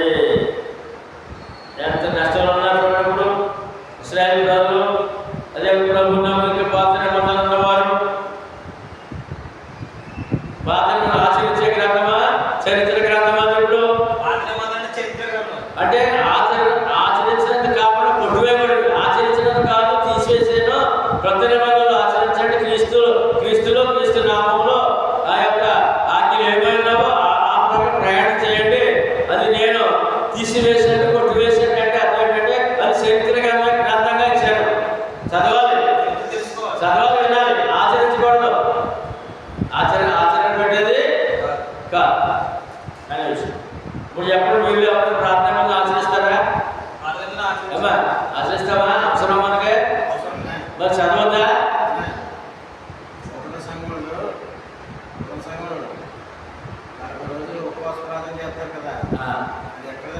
అది ప్రార్థన 40 రోజుల ప్రార్థన. అదే కదా ముసుగు క్రీస్తునందు కొట్టివేయబడిందని. రెండు ప్రార్థన ఏంటంటే క్రీస్తులో కొట్టివేయబడింది. ఇక్కడ అసలైన పాట ఉన్నప్పుడు 2 కొరింథీ పత్రిక 2 కొరింథీ చూద్దాం. ఏం కొట్టివేయబడింది, ఏం ముసుగుంది అంటే లోకమతాలు ఉన్నప్పుడు ఆ ముసుగు అర్థమేంటి? ఇప్పుడు 2 కొరింథీ 4:4 అసలైన పాట వస్తుందండి. ఆ ముసుగేంటి? దేవుని స్వరూపి అయి ఉన్న అమ్మా 2 కొరింథీ కదా 4:4 దేవుని స్వరూపి అయి ఉన్న దేవుని స్వరూపి అయిన యేసుప్రభువునే దేవుని స్వరూపి అయిన క్రీస్తు మహిమను కనుపరచు సువార్త ప్రకాశము వారికి ప్రకాశింపకుండునట్లు నిమిత్తము ఈ యుగ సంబంధమైన దేవత అవిశ్వాసులైన వారి మనోనేత్రములు గుడ్డితనము కలుగజేసెను. ముసుగంటే అర్థమైనప్పుడు అప్పుడు ముసుగు ముసుగు ఇశ్రాయేలు మీద అలా ఉందంట అప్పటివరకు. ఏమంటే అది క్రీస్తులో ధర్మశాల కొట్టివేయబడిందని వారు ఇంకా అక్కడే ఉన్నారంట. ఆ ముసుగులో వచ్చారండి 13 అధ్యాయంలో చెప్తున్నారు. ఏమంటే 3 అధ్యాయంలో మరి ముసుగు అనే మాటకి అసలైన అర్థం ఏంటంటే వారి మనోనేత్రములు గుడ్డితనము. ముసుగేసినప్పుడు కనపడుతుంది. మరి గడ్డు కొట్టుకప్పుడు కనపడుతుందంటే ఏమొచ్చింది లెక్కప్పుడు గడ్డు బాగుంటే కళ్ళు కడతారు కదా, కనపడుతుందా? అందుకని ఇక్కడ కొత్త ఆ మాట చెప్పారంటే గుడ్డితనము మనోనేత్రములు గుడ్డితనము లోపల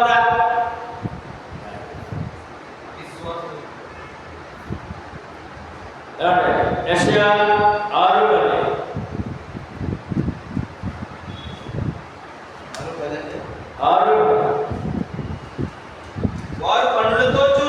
వారు కన్నులతో చూచి చెవులతో విని హృదయంతో గ్రహించి మనస్సు మార్చుకొని స్వస్థత పొందకపోవునట్లు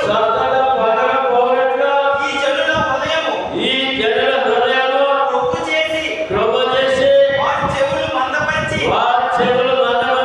వారి కన్నులు మూయించమని చెప్పాను. కన్నులు ముసుగంటే కన్నులు ముసుకోవాలనే.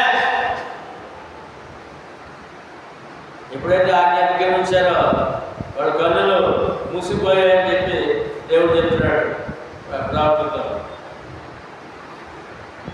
ఏమంటే అపోస్తలుల కార్యములు 28 అదే మాట ఇక్కడ చెప్తున్న వల్ల అపోస్తలుల కార్యములు 28 26 చదువుతున్నారు. అదిగోండి ఇశ్రాయేలు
బంధము, హృదయము క్రొవ్వే.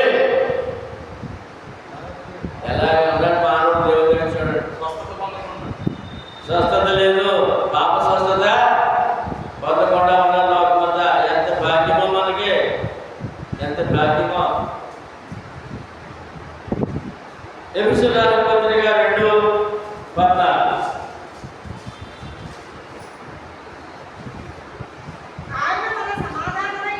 ఆయన మన సమాధానమై మీకును మాకును ఉండిన ద్వేషమును అనగా విధిరూపకమైన ఆజ్ఞల ధర్మశాస్త్రమును తన శరీరములో కొట్టి వేడి చేత మధ్య గోడను పడగొట్టి మన ఉభయులలో ఏకము అదిలో ఇశ్రాయేలుకి ఒకే ఒక శరీరము, ఒకే సంఘం. ఏం తీసాడంటే ఆజ్ఞగా ధర్మశాస్త్రం కొట్టివేసి, ఆజ్ఞగా ధర్మశాస్త్రము అంటే 10 ఆజ్ఞలు వాటి మీద తెచ్చాడు కదా మోసే గారు. ధర్మశాస్త్రం 10 ఆజ్ఞలు.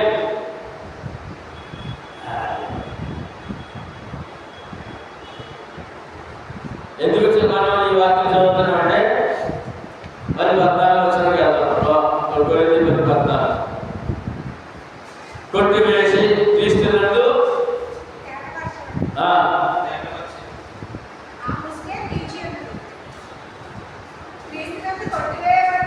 కొట్టివేయబడినని తేటపరచబడక ఆ ముసుగే.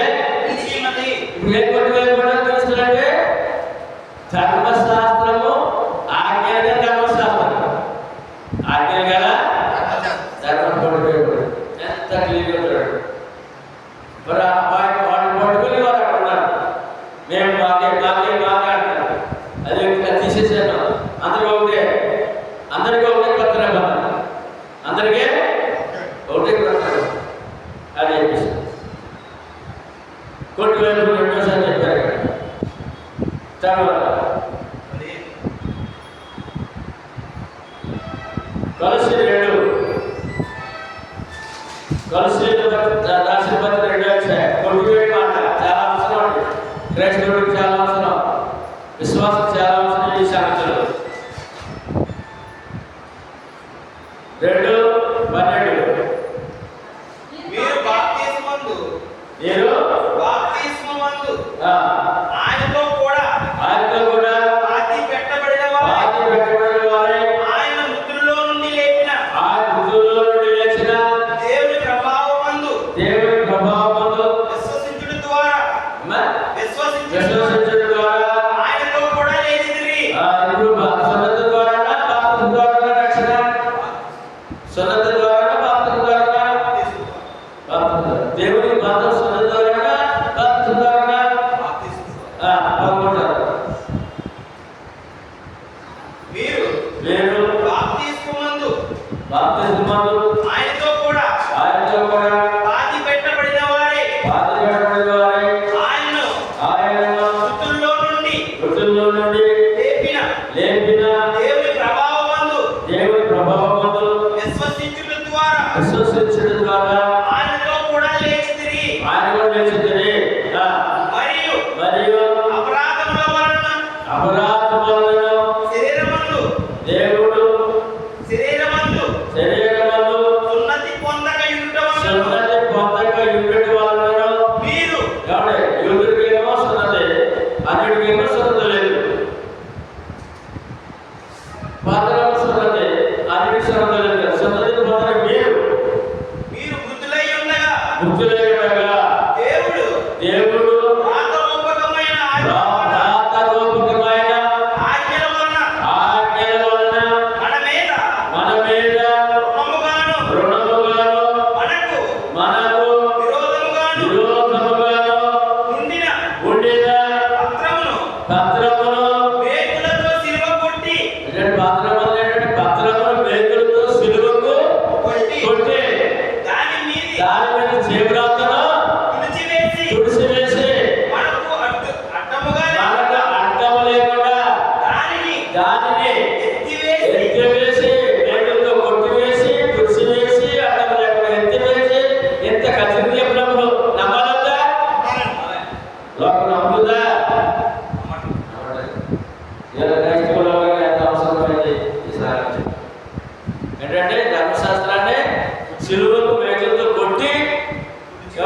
తుడిచివేసి దాన్ని చేవరాతను అడ్డము లేకుండా తుడిచివేసి మరికంటే ఎత్తివేసి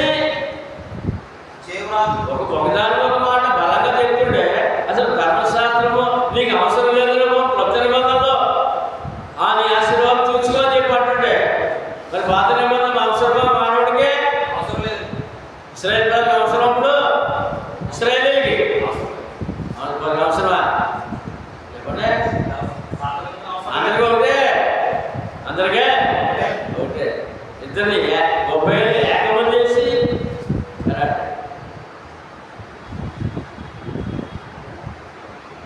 ఇది సేవకులు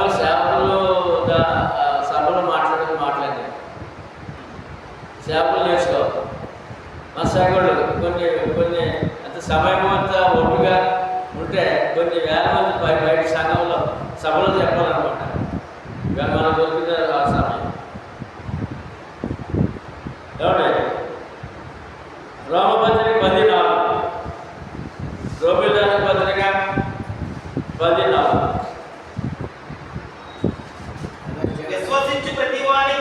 విశ్వసించు ప్రతివానికి నీతి కలుగుటకై క్రీస్తు ధర్మశాస్త్రమునకు సమాప్తి ఆయను. ఏంటంటే విశ్వసించిన వారికి నీతి కలగదు. ఇప్పుడు ధర్మశాస్త్రంలో నీతి కలగదు. ధర్మశాస్త్రంలో మానవుడు నీతి కలగదు. విశ్వసించే వారికి నీతి కలుగునట్లు నీతి కలుగుటకై క్రీస్తు ధర్మశాస్త్రమునకు సమాప్తి ఆయను. అంటే సమాప్తి ఆయనంటే ఆ క్రీస్తు ధర్మశాస్త్ర సమాప్తం తీసేశాడు అలా. సమాప్తం అంటే అయిపోయింది.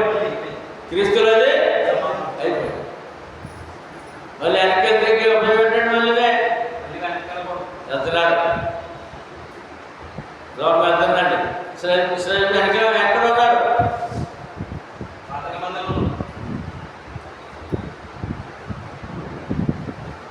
మన గుంటూరులో నిన్న ఒక ఆయన రబ్బీ చనిపోయాడు.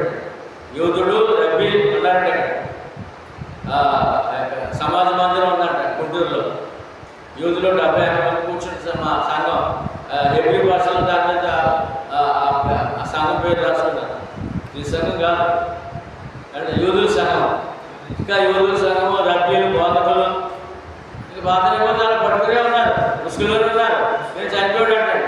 ఆయన దగ్గరికి మన క్రైస్తవులు చాలా మంది వెళ్తే అందరినీ తిట్టివాడు అనమాట. 10 మంది అండి 10 మంది లేదు మాకు పాత నిబంధనలు ఉంటుంది మాకు అని చెప్పాడు. 2-3 వీడియోలు చూశాను. ఆ యూదుడి మీద రబ్బీ అంటే గురువు బోధకుడు చనిపోయాడు. ఎలా చనిపోయాడు? పాపగానే, రక్షణ లేకుండానే, దైవబంధం లేకుండానే చనిపోయాడు. ఎవరు అర్థమైందండి సంగతి? వచ్చే పైకి వచ్చినప్పుడు కానీ చెప్తాడు టీవీలు కదా సెలవుల్లో. అలాగా గుంటూరులో యూదుల రబ్బీ అని చనిపోయాడని మేము మన ముందు ఇంటర్వ్యూ చేసాం, మాట్లాడాం. నేను చనిపోయాడని చెప్తాడు అనమాట. నేను చాలాసార్లు చూశాను ఆయన మాట్లాడే విధానం చూశాను. ఏమంటే ఆయన ఎవరు తెలుసండి? యోసేపు సంతానం. ఇంకా సంతానంలో ఉన్నారు వాళ్ళు. యోసేపు సంతానంలో అన్నారు. ఆ సంతానము ఆ పతన ఇదే గొడవ. ప్రభు దగ్గర ప్రభు నమ్మకం ఇలాగా వాళ్ళు ఆత్మను ఆశీర్వాదం చేసుకుంటున్నారు. తర్వాత ఇక్కడ ఈ వాక్యాలు ఏం చెప్తారంటే ఇప్పుడు ఏం చెప్పారు? క్రీస్తు నందు సమాప్తి చేయబడింది. ఏమైందంటే ధర్మశాస్త్రం సమాప్తి చేయబడింది. హెబ్రీ పత్రిక 7:18-19. ఆ ధర్మశాస్త్రము దేనికి సంపూర్ణ సిద్ధి కలగ చేయలేదు. ధర్మశాస్త్రం ఏం చేయలేదంట? దేనికి సంపూర్ణ సిద్ధి స్థితి కావాలి మానవుడికి, భక్తుడికి. కనుక ముందు ఇవ్వబడిన ఆజ్ఞ బలహీనమైనందున నిష్ప్రయోజనమైనందున అవి నివారణ, అది బలహీనమంట, నిష్ప్రయోజనమంట. ఇప్పుడు ఎక్కడ లోకం క్రైస్తవుల దగ్గర బలహీనమైన గ్రంథం శాస్త్రం దగ్గర, నిష్ప్రయోజన శాస్త్రం దగ్గర ఉన్నారు, గ్రంథం దగ్గర ఉన్నారు. క్రొత్త నిబంధన రావట్లేదు, సువార్తకే రావట్లేదు. అంతకంటే శ్రేష్టమైన నిరీక్షణ దాని వెనక ప్రవేశం ఏంటది? క్రొత్త నిబంధన. ముందు పాత నిబంధన, దాని వెనక ప్రవేశపెట్టబడితే క్రొత్త నిబంధన. వీటి ద్వారా దేవుని యొక్క దేని ద్వారా క్రొత్త నిబంధన లోపడకపోతే దేవునికి మానవ సంబంధం ఉంటుందా? ఉంటుందా? దేవునికి మానవ సంబంధం ఉంటుందా? చేరుకోలేడు, సంబంధం ఉండదు. ఇప్పుడు క్రొత్త నిబంధన మనకేం జరిగింది? దేవుని దగ్గర చేరుకున్నాం, బంధం కలిగి ఉన్నాం. బంధము 8వ అధ్యాయము 6 నుంచి చదువు.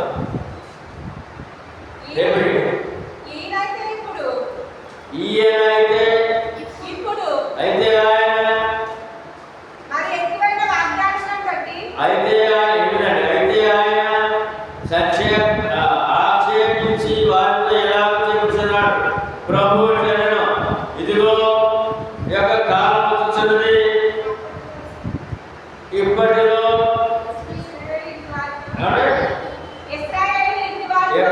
అప్పటిలో ఇశ్రాయేలు ఇంటి వారితోనూ యోధా ఇంటి వారితోనూ నేను క్రొత్త నిబంధన చేయుదును. ఎంత ఖచ్చితంగా చెప్తే అస్సలు తీసుకోలేదండి, ఈ రోజు వరకు తీసుకోలేదండి. ఇశ్రాయేలు ఇంటి వారితోనూ యోధా ఇంటి వారితోనూ నేను క్రొత్త నిబంధన చేయుదును. ఇప్పుడు మనం ఎక్కడున్నా రైట్ అవునండి.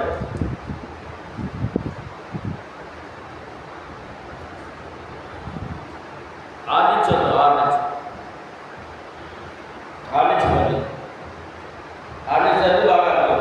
ఈయనైతే ఇప్పుడు మరి ఎక్కువైన వాగ్దానం బట్టి నియమించబడిన మరి ఎక్కువైన నిబంధనకు మధ్యవర్తి అయినాడు.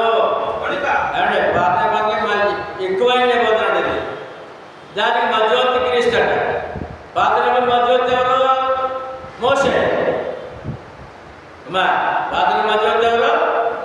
మోషే. క్రొత్త మధ్యవర్తి ఎవరు? క్రీస్తు. ప్రాప్తి కావాలా, రక్షకుడు కావాలా? మరి ఏది విలువైంది? రక్షకుడా, ప్రాప్త? ఏది ఏ నిబంధన విలువైనప్పుడు కనుక మరి శ్రేష్టమైన సేవకత్వము పొంది ఉన్నాడు. ఆ మొదటి నిబంధన లోపములైతే రెండవ దానికి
పాత నిబంధనలో ప్రతి సంవత్సరము పాపాలు జ్ఞాపకం వస్తుంటాయి. ఆ సంవత్సరమే అది. ఆ బలి కానీ ఆరాధన కానీ పాప క్షమాపణ సంవత్సరం అండి. మళ్ళీ సంవత్సరం బలి ఇవ్వాలి. మళ్ళీ సంవత్సరానికే ఇవ్వకపోతే మరి పాపం మిగిలిపోతాడు. అలా చేసిన పాపం బలి ఇవ్వాలి, దేవుని సన్నిధిలో ఆరాధించాలి. సంవత్సర కాలం టైం అది. ఎందుకంటే ఇక్కడైతే ఇక పాపములకు లిమిట్ లేదు, ఇక క్షమాపణ చేసింది జీవిత కాలం అంతా. ఎంతకాలం అంటే చూడండి చెప్తారు.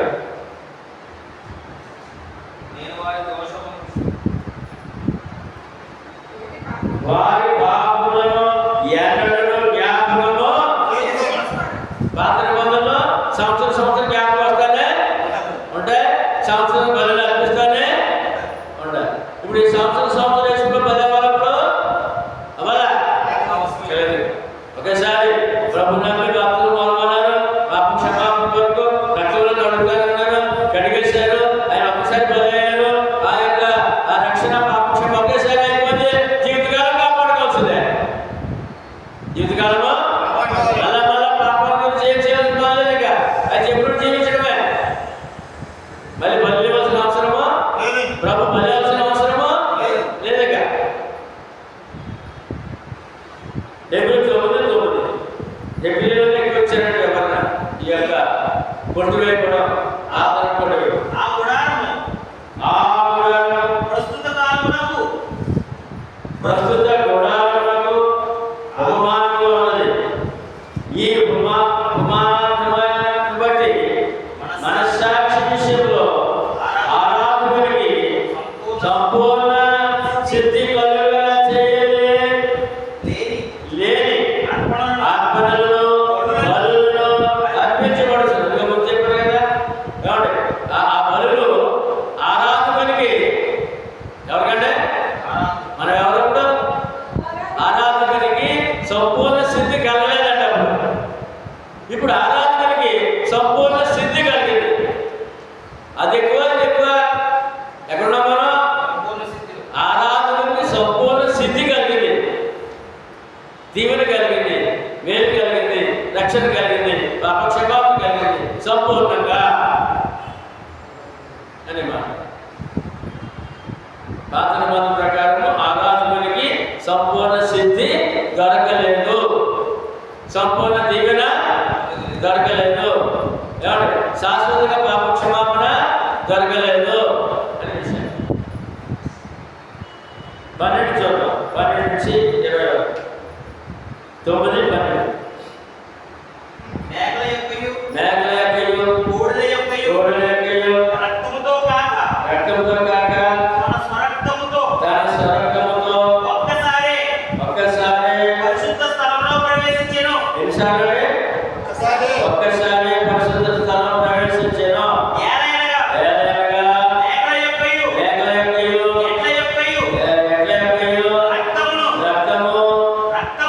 రక్తమును మైలపడిన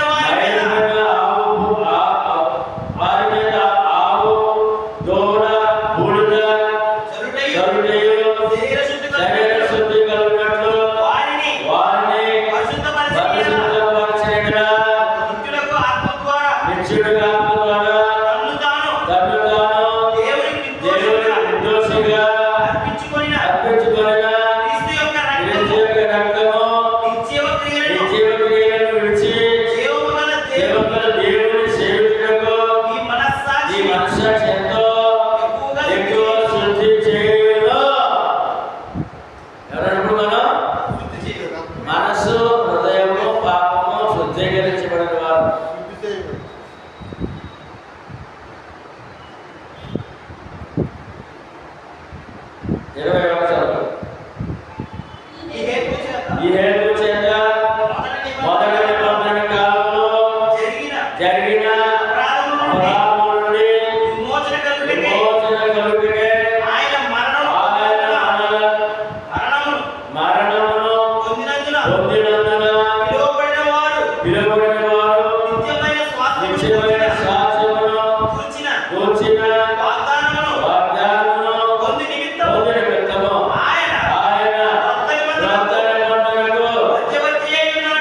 ధర్మశాస్త్రం ప్రకారము మోషే ప్రతి మోషే ప్రతి ఆజ్ఞను ప్రజలతో చెప్పిన తరువాత ఆయన నీడతోనూ రక్తము గల గొర్రెపిల్లతోనూ ఇస్రాయేలుతోనూ గొర్రెల యొక్కయు మేకల యొక్కయు రక్తము తీసుకుని దేవుడు దీనికి విధించిన నిబంధన ఇదే. ఏంటంటే పాత నిబంధన ఏంటంటే కోడెల మేకల రక్తము, క్రొత్త నిబంధన ఏంటంటే క్రీస్తు రక్తము. ఏది విలువైంది? దేవుని యొక్క విలువైన నిబంధనలు ఉన్నామా లేకపోతే కోడి మేకల కోడి రక్తంలో ఉన్నామా? క్రీస్తు రక్తము. మేకల యొక్కయు రక్తము తీసుకుని దేవుడు నీకు విధించిన నిబంధన ఇదే అని చెప్పుచు గ్రంథముల మీదను ప్రజలందరి మీద ప్రజలందరినీ పోషించేను. అదండి ఆ రక్తం. పాత్రలో రక్తం ఏంటంటే జంతువు రక్తం కోడెలు మేకలు గొర్రెలు రక్తం. క్రొత్త రక్తం ఏంటండి? క్రీస్తు రక్తం క్రీస్తు రక్తం. ఏమన్నా వ్యత్యాసము విలువ ఉందా? ఏ విలువ కనపడలేదు ఇక్కడ? ఏ విలువ కనపడలేదా? ఎంత? క్రీస్తు రక్తం క్రీస్తు రక్తం.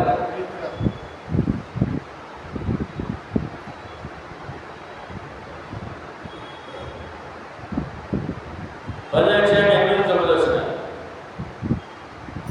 వరుడు ఎబ్రి పత్రికలో ఎక్కువ గమనించాడు.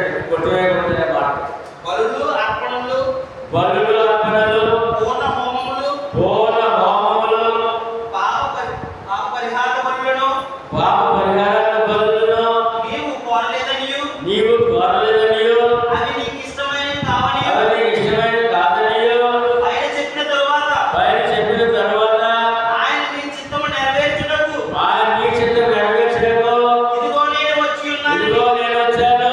ఇదిగో నేను చిన్నవాడు ఎక్స్పర్ట్గా ఉన్నాడంటే ఇదిగో నేను వచ్చాను, నీ చిత్తం నెరవేర్చడానికి నా రక్తము అర్పించడానికి వచ్చాను. ఇవన్నీ ఇవన్నీ ధర్మశాస్త్రము చెప్పున ధర్మశాస్త్రం చెప్పున అర్పించబడుతున్నవి. అర్పించబడుచున్నవి. ఆ రెండవ దానిని ఆ రెండవ దానిని స్థిరపరచుటకు మొదటి దానిని కొట్టివేయుచున్నాడు. ఎంత క్లియర్గా చూడండి. రెండవ దాన్ని స్థిరపరచుటకు మొదటి నిబంధన కొట్టివేయుచున్నాడు. రెండవ నిబంధన వచ్చింది క్రీస్తు రక్తం ద్వారా వచ్చింది. 16-17 కూడా అందులో ఏలైనగా యాలయనగా ఆ దినమున అయిన తరువాత ఆ దినముల తరువాత నేను వారితో నేను వారితో చేయబడిన నిబంధన ఇదే ఇదే. నా ధర్మ విధులను నా ధర్మ విధులను వారి హృదయమునందుంచి వారి హృదయం నుంచి వారి మనస్సు మీద వారి మనసు మీద వాటిని వ్రాయుదును వారిని రాయుడును అని చెప్పిన తరువాత అని చెప్పిన తర్వాత వారి పాపములను వారి పాపములను వారి అక్రమములను వారి అక్రమములను అక్రమములను ఇకను ఎన్నటికి ఇక్కడ ఎన్నడూ జ్ఞాపకము చేసుకొనను అని ప్రభు చెప్పుచున్నాడు. ప్రభు చెప్పుచున్నాడు. వీటి క్షమాపణ ఎక్కడ ఈ కలుగునో క్షమాపణ ఎక్కడ కలుగుచున్నదో అక్కడ అక్కడ పాప పరిహార బలి పాప పరిహార బలి ఇకను ఎన్నడూనూ ఉండదు. ఇక్కడ ఎన్నడూ ఉండదు. సహోదరులారా, చూసారా? ఒకసారి అయిపోయింది కదా, ఇంక మళ్ళీ బలి ఉండదు అనే విషయం 29 వచ్చిన అందులోనే ఇట్లుండగా ఇట్లుండగా దేవుని కుమారుని పాదములతో తొక్కి దేవుని కుమారుని పాదములతో చొక్కి తాను పరిశుద్ధపరచబడుటకు తాను పరిశుద్ధపరచబడుటకు సాధనమైన నిబంధన రక్తము అపవిత్రమైనదిగాను అపవిత్రమైనదిగాను ఇచ్చి ఇచ్చి కృపకు మూలముకు కృపకు మూలములు ఆత్మను ఆత్మను తిరస్కరించిన వాడు ఎంత ఎంత ఎక్కడైనా గర్వకు పాత్రుడగునో ఎంచబడలేదు. ఎంతమంది మీకు దోషులో. ఇప్పుడు మనకి ఈ మాట ఏమంటే రక్తం ద్వారా నిబంధన చేసిన ఆ రక్తము కాదు తనేస్తావా? కాదు తనేస్తావా అన్నాడు. ఆరాధన క్రీస్తు సంఘంలో సువార్త ద్వారా పాపం క్షమాపణ ఆత్మరక్షణ దొరికింది, శాపం దొరికింది, ఆరాధన దొరికింది, ప్రభు బాధ దొరికింది. మరి రక్తం కలుతావా? ఆ రక్తంతో నిబంధన చేసిన ఆ రక్తాన్ని నీకు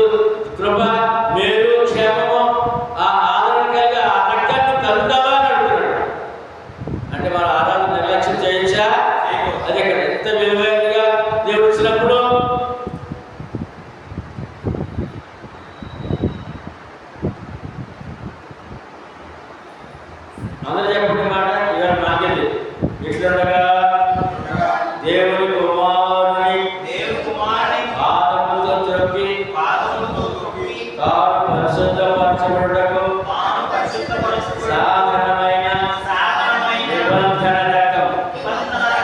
ఇదమ్మా మన బల్ల కూర్చున్నదండి నిబంధన రక్తం.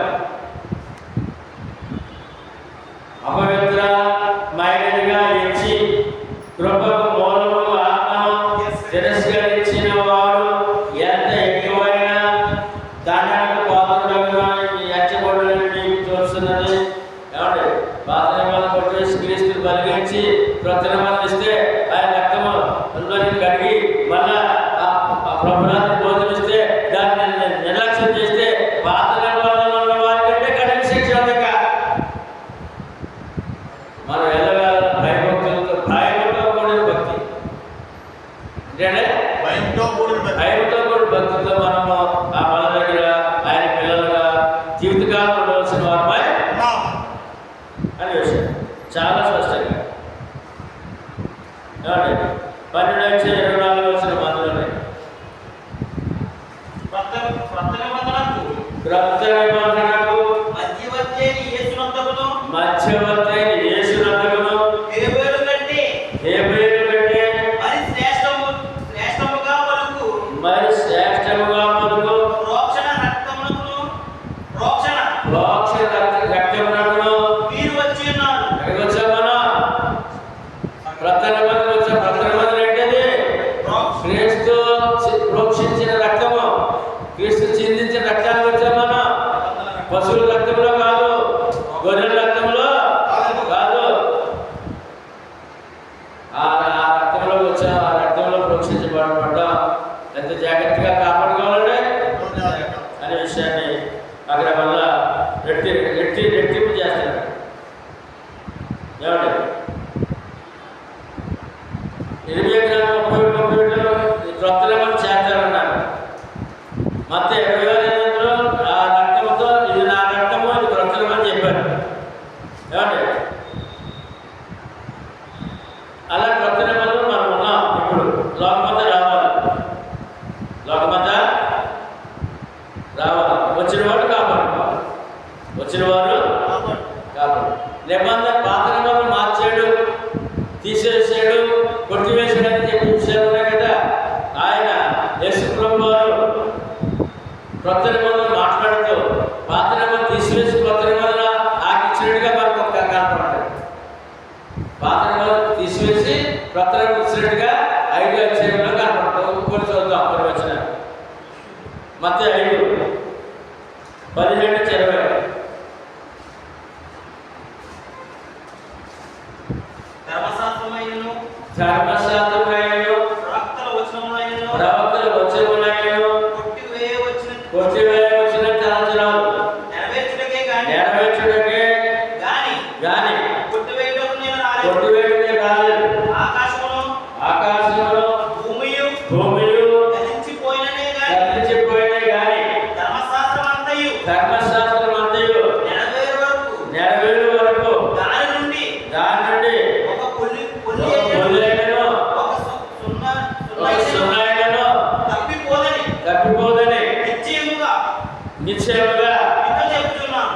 యేసు ప్రభువు అంటారంటే ధర్మశాస్త్రం కొట్టేనని రాలేదు, నెరవేర్చడానికి వచ్చాను. ఏంటంటే నెరవేర్చారు, తీసివేశారు. అది నెరవేర్చారు, తీసివేశారు అని చెప్తూ ఏమి తీసేశారు, ఏమి ఇచ్చారు. 5:21 నరహత్య చేయవద్దు. ధర్మశాస్త్రం ఏంటంటే నరహత్య చేయవద్దు. మరి క్రొత్త నిబంధన ఏంటి? చేయవాడు విమర్శకు లోనగునని పూర్వీకులతో పాత నిబంధన వాడు చెప్పబడిన మాట మీరు విన్నారు కదా. అది పాత నిబంధన. క్రొత్త నిబంధన ఏంటి మరి? అంటే క్రొత్త నిబంధన చెప్పిన మాటలు. నేను మీతో చెప్పినది ఏమనగా తన సహోదరుడి మీద కోపపడు ప్రతివాడు విమర్శకు లోనగును. తన సహోదరుడు చూసి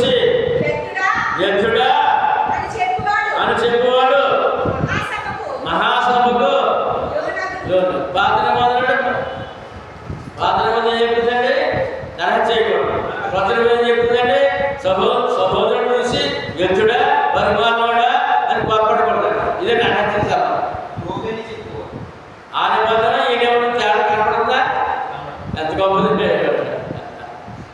ఆయన మార్చినట్టుగా ఇక్కడ ఒక కొత్త రుజువు కనపడుతున్నా. 27వ వచనం. వ్యభిచారం చేయవద్దని చెప్పబడిన వ్యభిచారం చేయవద్దని చెప్పడం ధర్మశాస్త్రంలో మీరు విన్నారు కదా? వినాడు కదా. అది పాత్ర. మరి యేసుప్రభు ఏం చెప్తారు? నేను చెప్పింది ఏమనగా ఒక స్త్రీని ఒక స్త్రీని మోహపు చూపుతో మోహపు చూపుతో చూచు ప్రతివాడు చూసి ప్రతివాడు అప్పుడే అప్పుడే తన హృదయమందు తన హృదయమందు ఆమెతో ఆమెతో వ్యభిచారం చేసిన వ్యభిచారం చేసినవాడు. అవును. అవును. ఇది కొత్త నిబంధన, పాత నిబంధన. కనపడుతుంది ఏంటి ఇక్కడ? తేడా. మూడో సంగతి 31వ వచనం. తన భార్యను విడనాడువాడు తన భార్యను విడనాడువాడు ఆమెకు పంచాంగపత్రిక ఇయ్యవలెను. ఆమె పరిత్యాగ పత్రిక ఇచ్చి ఇయ్యవలెనని చెప్పబడి ఉన్నది. ఇవ్వాలని చెప్పడం వల్ల ఆయన పాత నిబంధన ప్రకారం ఏంటంటే భార్య విడిచిపెట్టాలంటే విడాకులే కాదు. ఏవాలంటే విడాకుల నుంచి విడిచిపెట్టే ధర్మశాస్త్రం చెప్పింది అన్నాడు. మరి కొత్త నిబంధన చెప్పింది నేను మీతో నేను నీతో చెప్పినది ఏమనగా, చెప్పింది ఏమనగా వ్యభిచార కారణమును బట్టి వ్యభిచార కారణం చేత తప్ప తన భార్యను తన విడనాడు భార్య విడనాడువాడు ప్రతివాడును ప్రతివాడును ఆమెను ఆమెను వ్యభిచారిగా చేయుచు. వ్యభిచారిగా చేస్తున్నాడు. విడనాడబడిన విడనాడబడిన దానిని పెండ్లాడువాడు వ్యభిచారము పెండ్లాడినవాడు విడనాడినవాడు పెండ్లాడినవాడు పెళ్ళాడువాడు వ్యభిచరించుచున్నాడు. వ్యభిచరించున్నాడు. ఎంత తేడా ఉన్నది? కొత్త నిబంధన పాత నిబంధనకే. ఏమండి? కొత్త నిబంధన పాత ఎంత తేడా ఉంది? రెండు విభజన కనపడుతుందా? ఏమండి? కొత్త పాత నిబంధన మాత్రం ఈయన ఎవరండి? పాత నిబంధన మాత్రం ఈయన ఎవరండి? చెప్పండి ఎవరు?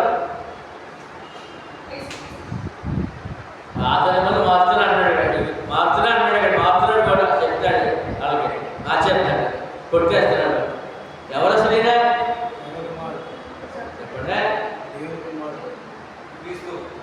పాత నిబంధన ఇచ్చిన ఆయనే ఈ కొత్త నిబంధన ఇస్తున్నాడు. నేను కొట్టేందుకు అంగేది కలుగుతుంది అంటే ధర్మశాస్త్రం నెరవేర్చాడు. ధర్మశాస్త్రం ఇచ్చిన వాడే మళ్ళీ పాత నిబంధన కొట్టేసి మళ్ళీ కొత్త నిబంధన ఇస్తున్నాడు అన్నమాట. అంటే ఎవరు ఇప్పుడైనా దేవుడు. దేవుడు అని చెప్పబోతారంటే బాబా దేవుడే. ధర్మశాస్త్రం ఎవరు ఇచ్చారు? ఆయన ఇచ్చాడు. ధర్మశాస్త్రం దేవుడు కుమారుడు అవ్వలేదు. ఇదో మరి ఇప్పుడు ఇది ఎవరుతున్నారు? యేసుప్రభు ఇస్తారు. ఆయన కొట్టేదానికి దేవరానికి నీకు అధికారి కండి. దేవుడే ఉన్నాడట. యేసుప్రభు ఎవరంటే సర్వాధికారి అయిన దేవుడు. యేసుప్రభు ఎవరంటే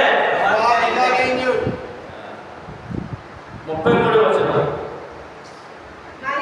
మరియు నీవు అప్రమాణము చేయగా అప్రమాణము చేయగా ఈ ఈ ప్రమాణములను ప్రభువునకు చెల్లింపవలెనని ప్రభువులకు చెల్లింపాలని పూర్వీకులతో చెప్పబడిన మాట పాత నిబంధన ప్రమాణం చేయొచ్చు.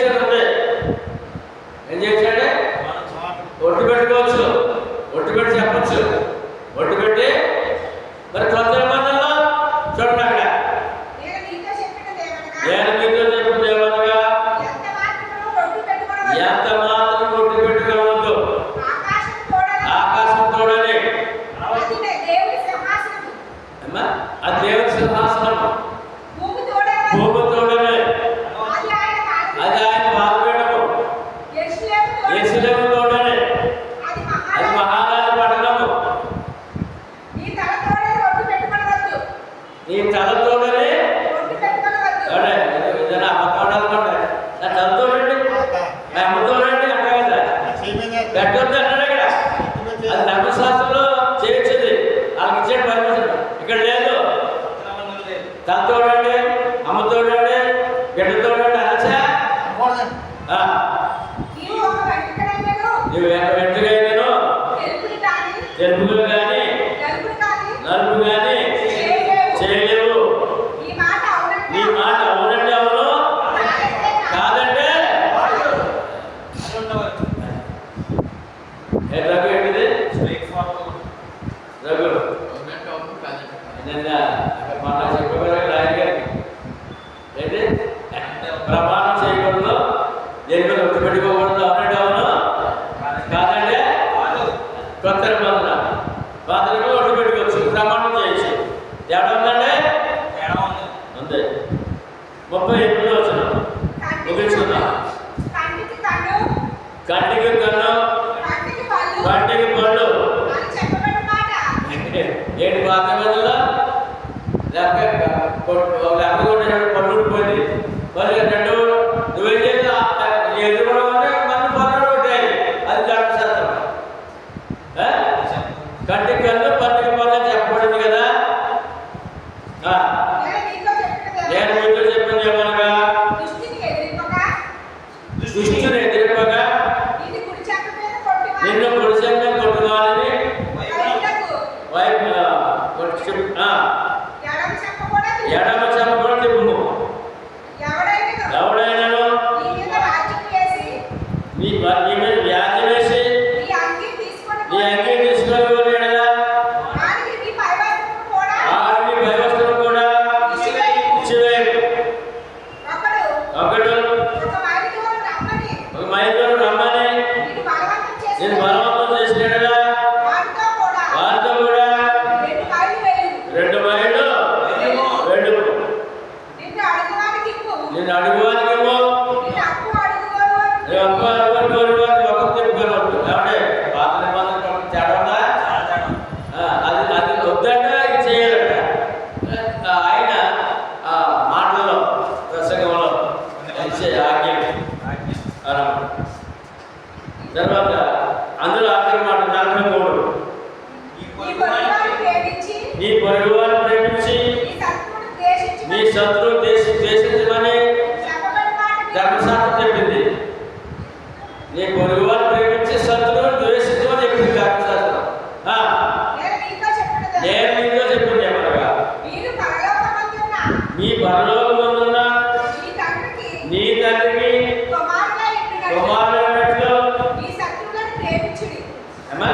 మీ శత్రువులను నీ శత్రువులను ప్రేమించే కొత్త నిబంధన దూరు. కొత్త నిబంధన పాత నిబంధన శత్రువుని ద్వేషించు, కొత్త నిబంధన శత్రువుని ప్రేమించు. తేడా ఉందంటే తేడా ఉంది. నిన్ను హింసించు వారి కొరకు ప్రార్థన చేయండి. ప్రార్థన చేయుడి. ఎంత మంచి నిబంధన అండి, ఎంత గొప్ప నిబంధన అండి, గొప్ప మాట. ఎంత గొప్ప నిబంధనలు ఉన్నామండి. మార్చినట్టు కనపడుతుంది, ఇక్కడ మార్చినట్టు కనపడుతుందండి. ఆఖరిగా 17-18 వచనాలు చదువుకుని మనం ముగించుకుందాం. ఇలా చెప్పిన ఉదయం వాక్యాలకు పాటలు ఎక్కువ.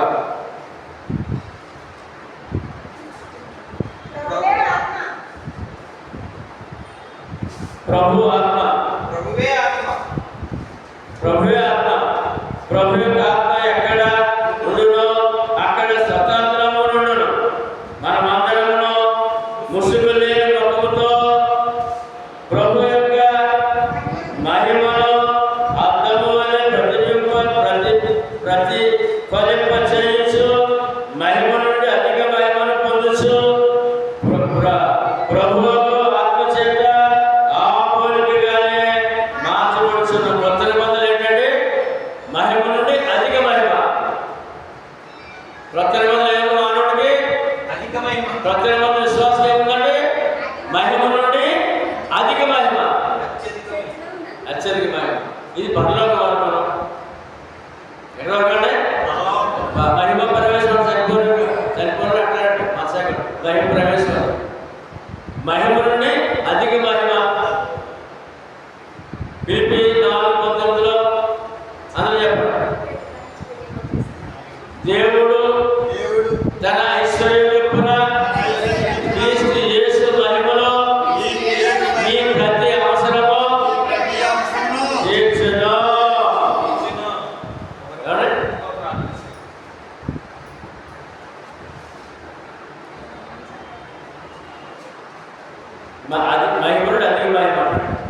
యెషయా 43:8-9. మహిమనుడు అధిక మహిమ. కన్నుల నుండి కన్నుల నుండి అంధులైన వారిని, అమ్మా అంధులైన వారిని, అంధులైన వారిని, చెవులుండి బదులైన వారిని శివుడు బదులైన వారిని తీసుకుని రండి. తీసుకురండి. సర్వజనులారా, సర్వజనులారా. గుమిగూడి రండి. యెషయా 43:8-9. సర్వజనులారా, సర్వజనులారా గుమిగూడి రండి. గుమిగూడి రండి.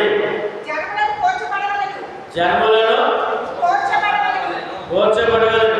వారిలో ఎవరు ఆ, ఇంటి సంగతులను తెలియజేయుదురు? ఇచ్చి సంగతి ఎవరు తెలియజేయుదురు? పూర్వకాలమున జరిగిన వాటిని ఎవరు మీకు వినిపించుదురు? ఎవరు మీకు వినిపించరు? తాము నిర్దోషులమని తాము నిర్దోషులమని తీర్పు పొందినట్లు తీర్పు పొందినట్లు తమ సాక్షులను తేవలెను. తమ సాక్షులను తేవలెను. లేదా ఆ, విని విని సత్యమే అని ఒప్పుకొనవలెను. సత్యము సత్యమే అని సత్యమే అని ఒప్పుకొనవలెను. ఒప్పుకోగలరు. ఏది విన్న తర్వాత ఏం చేయాలంటే ఒప్పుకోవాలంట. విన్న తర్వాత సత్యమిదే అని ఒప్పుకోవాలంట. ఇర్మియా 25 ఇర్మియా 5 అధ్యాయము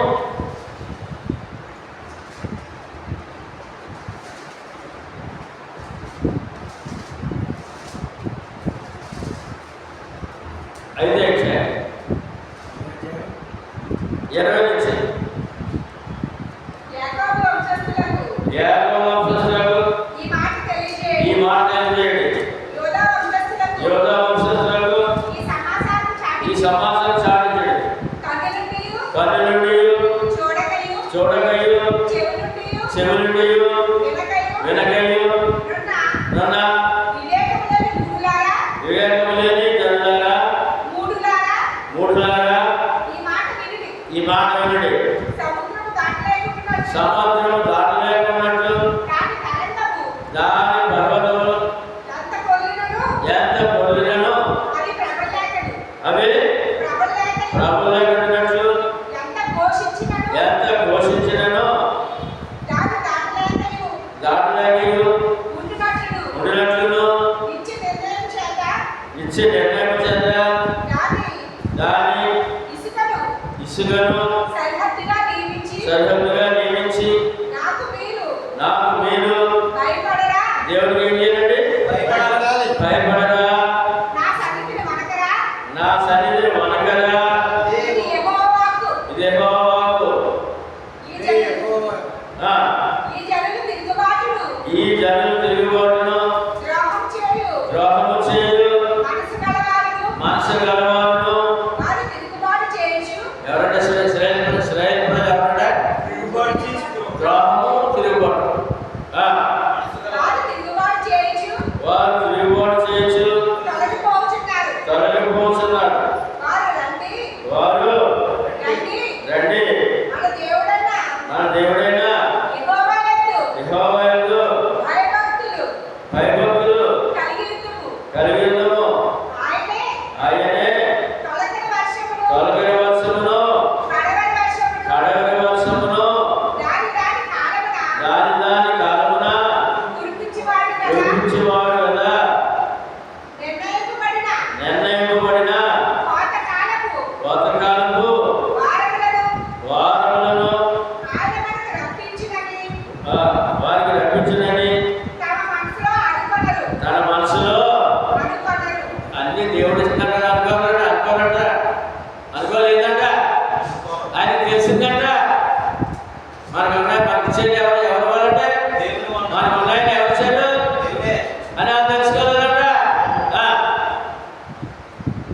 మీ దోషములు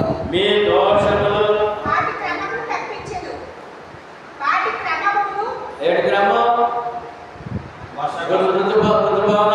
ఋతుక్రమాలు తప్పించేసింది. మంచి వనంలో ఋతువులు రాకుండా తప్పించేసింది. మీరు ఏంటో చేసిన పనికి మీకు మేలు కలగకుండుటకు మీ పాపములే కారణం.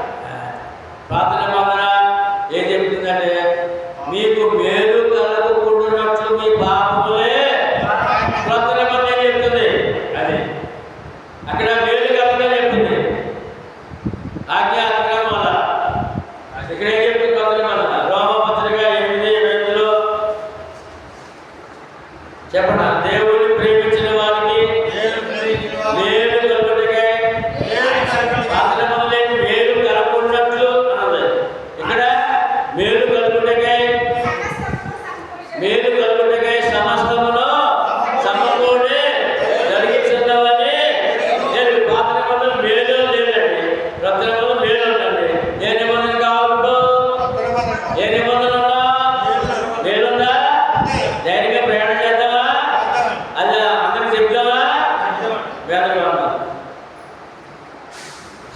ఎక్కువ చాలా ఓపిక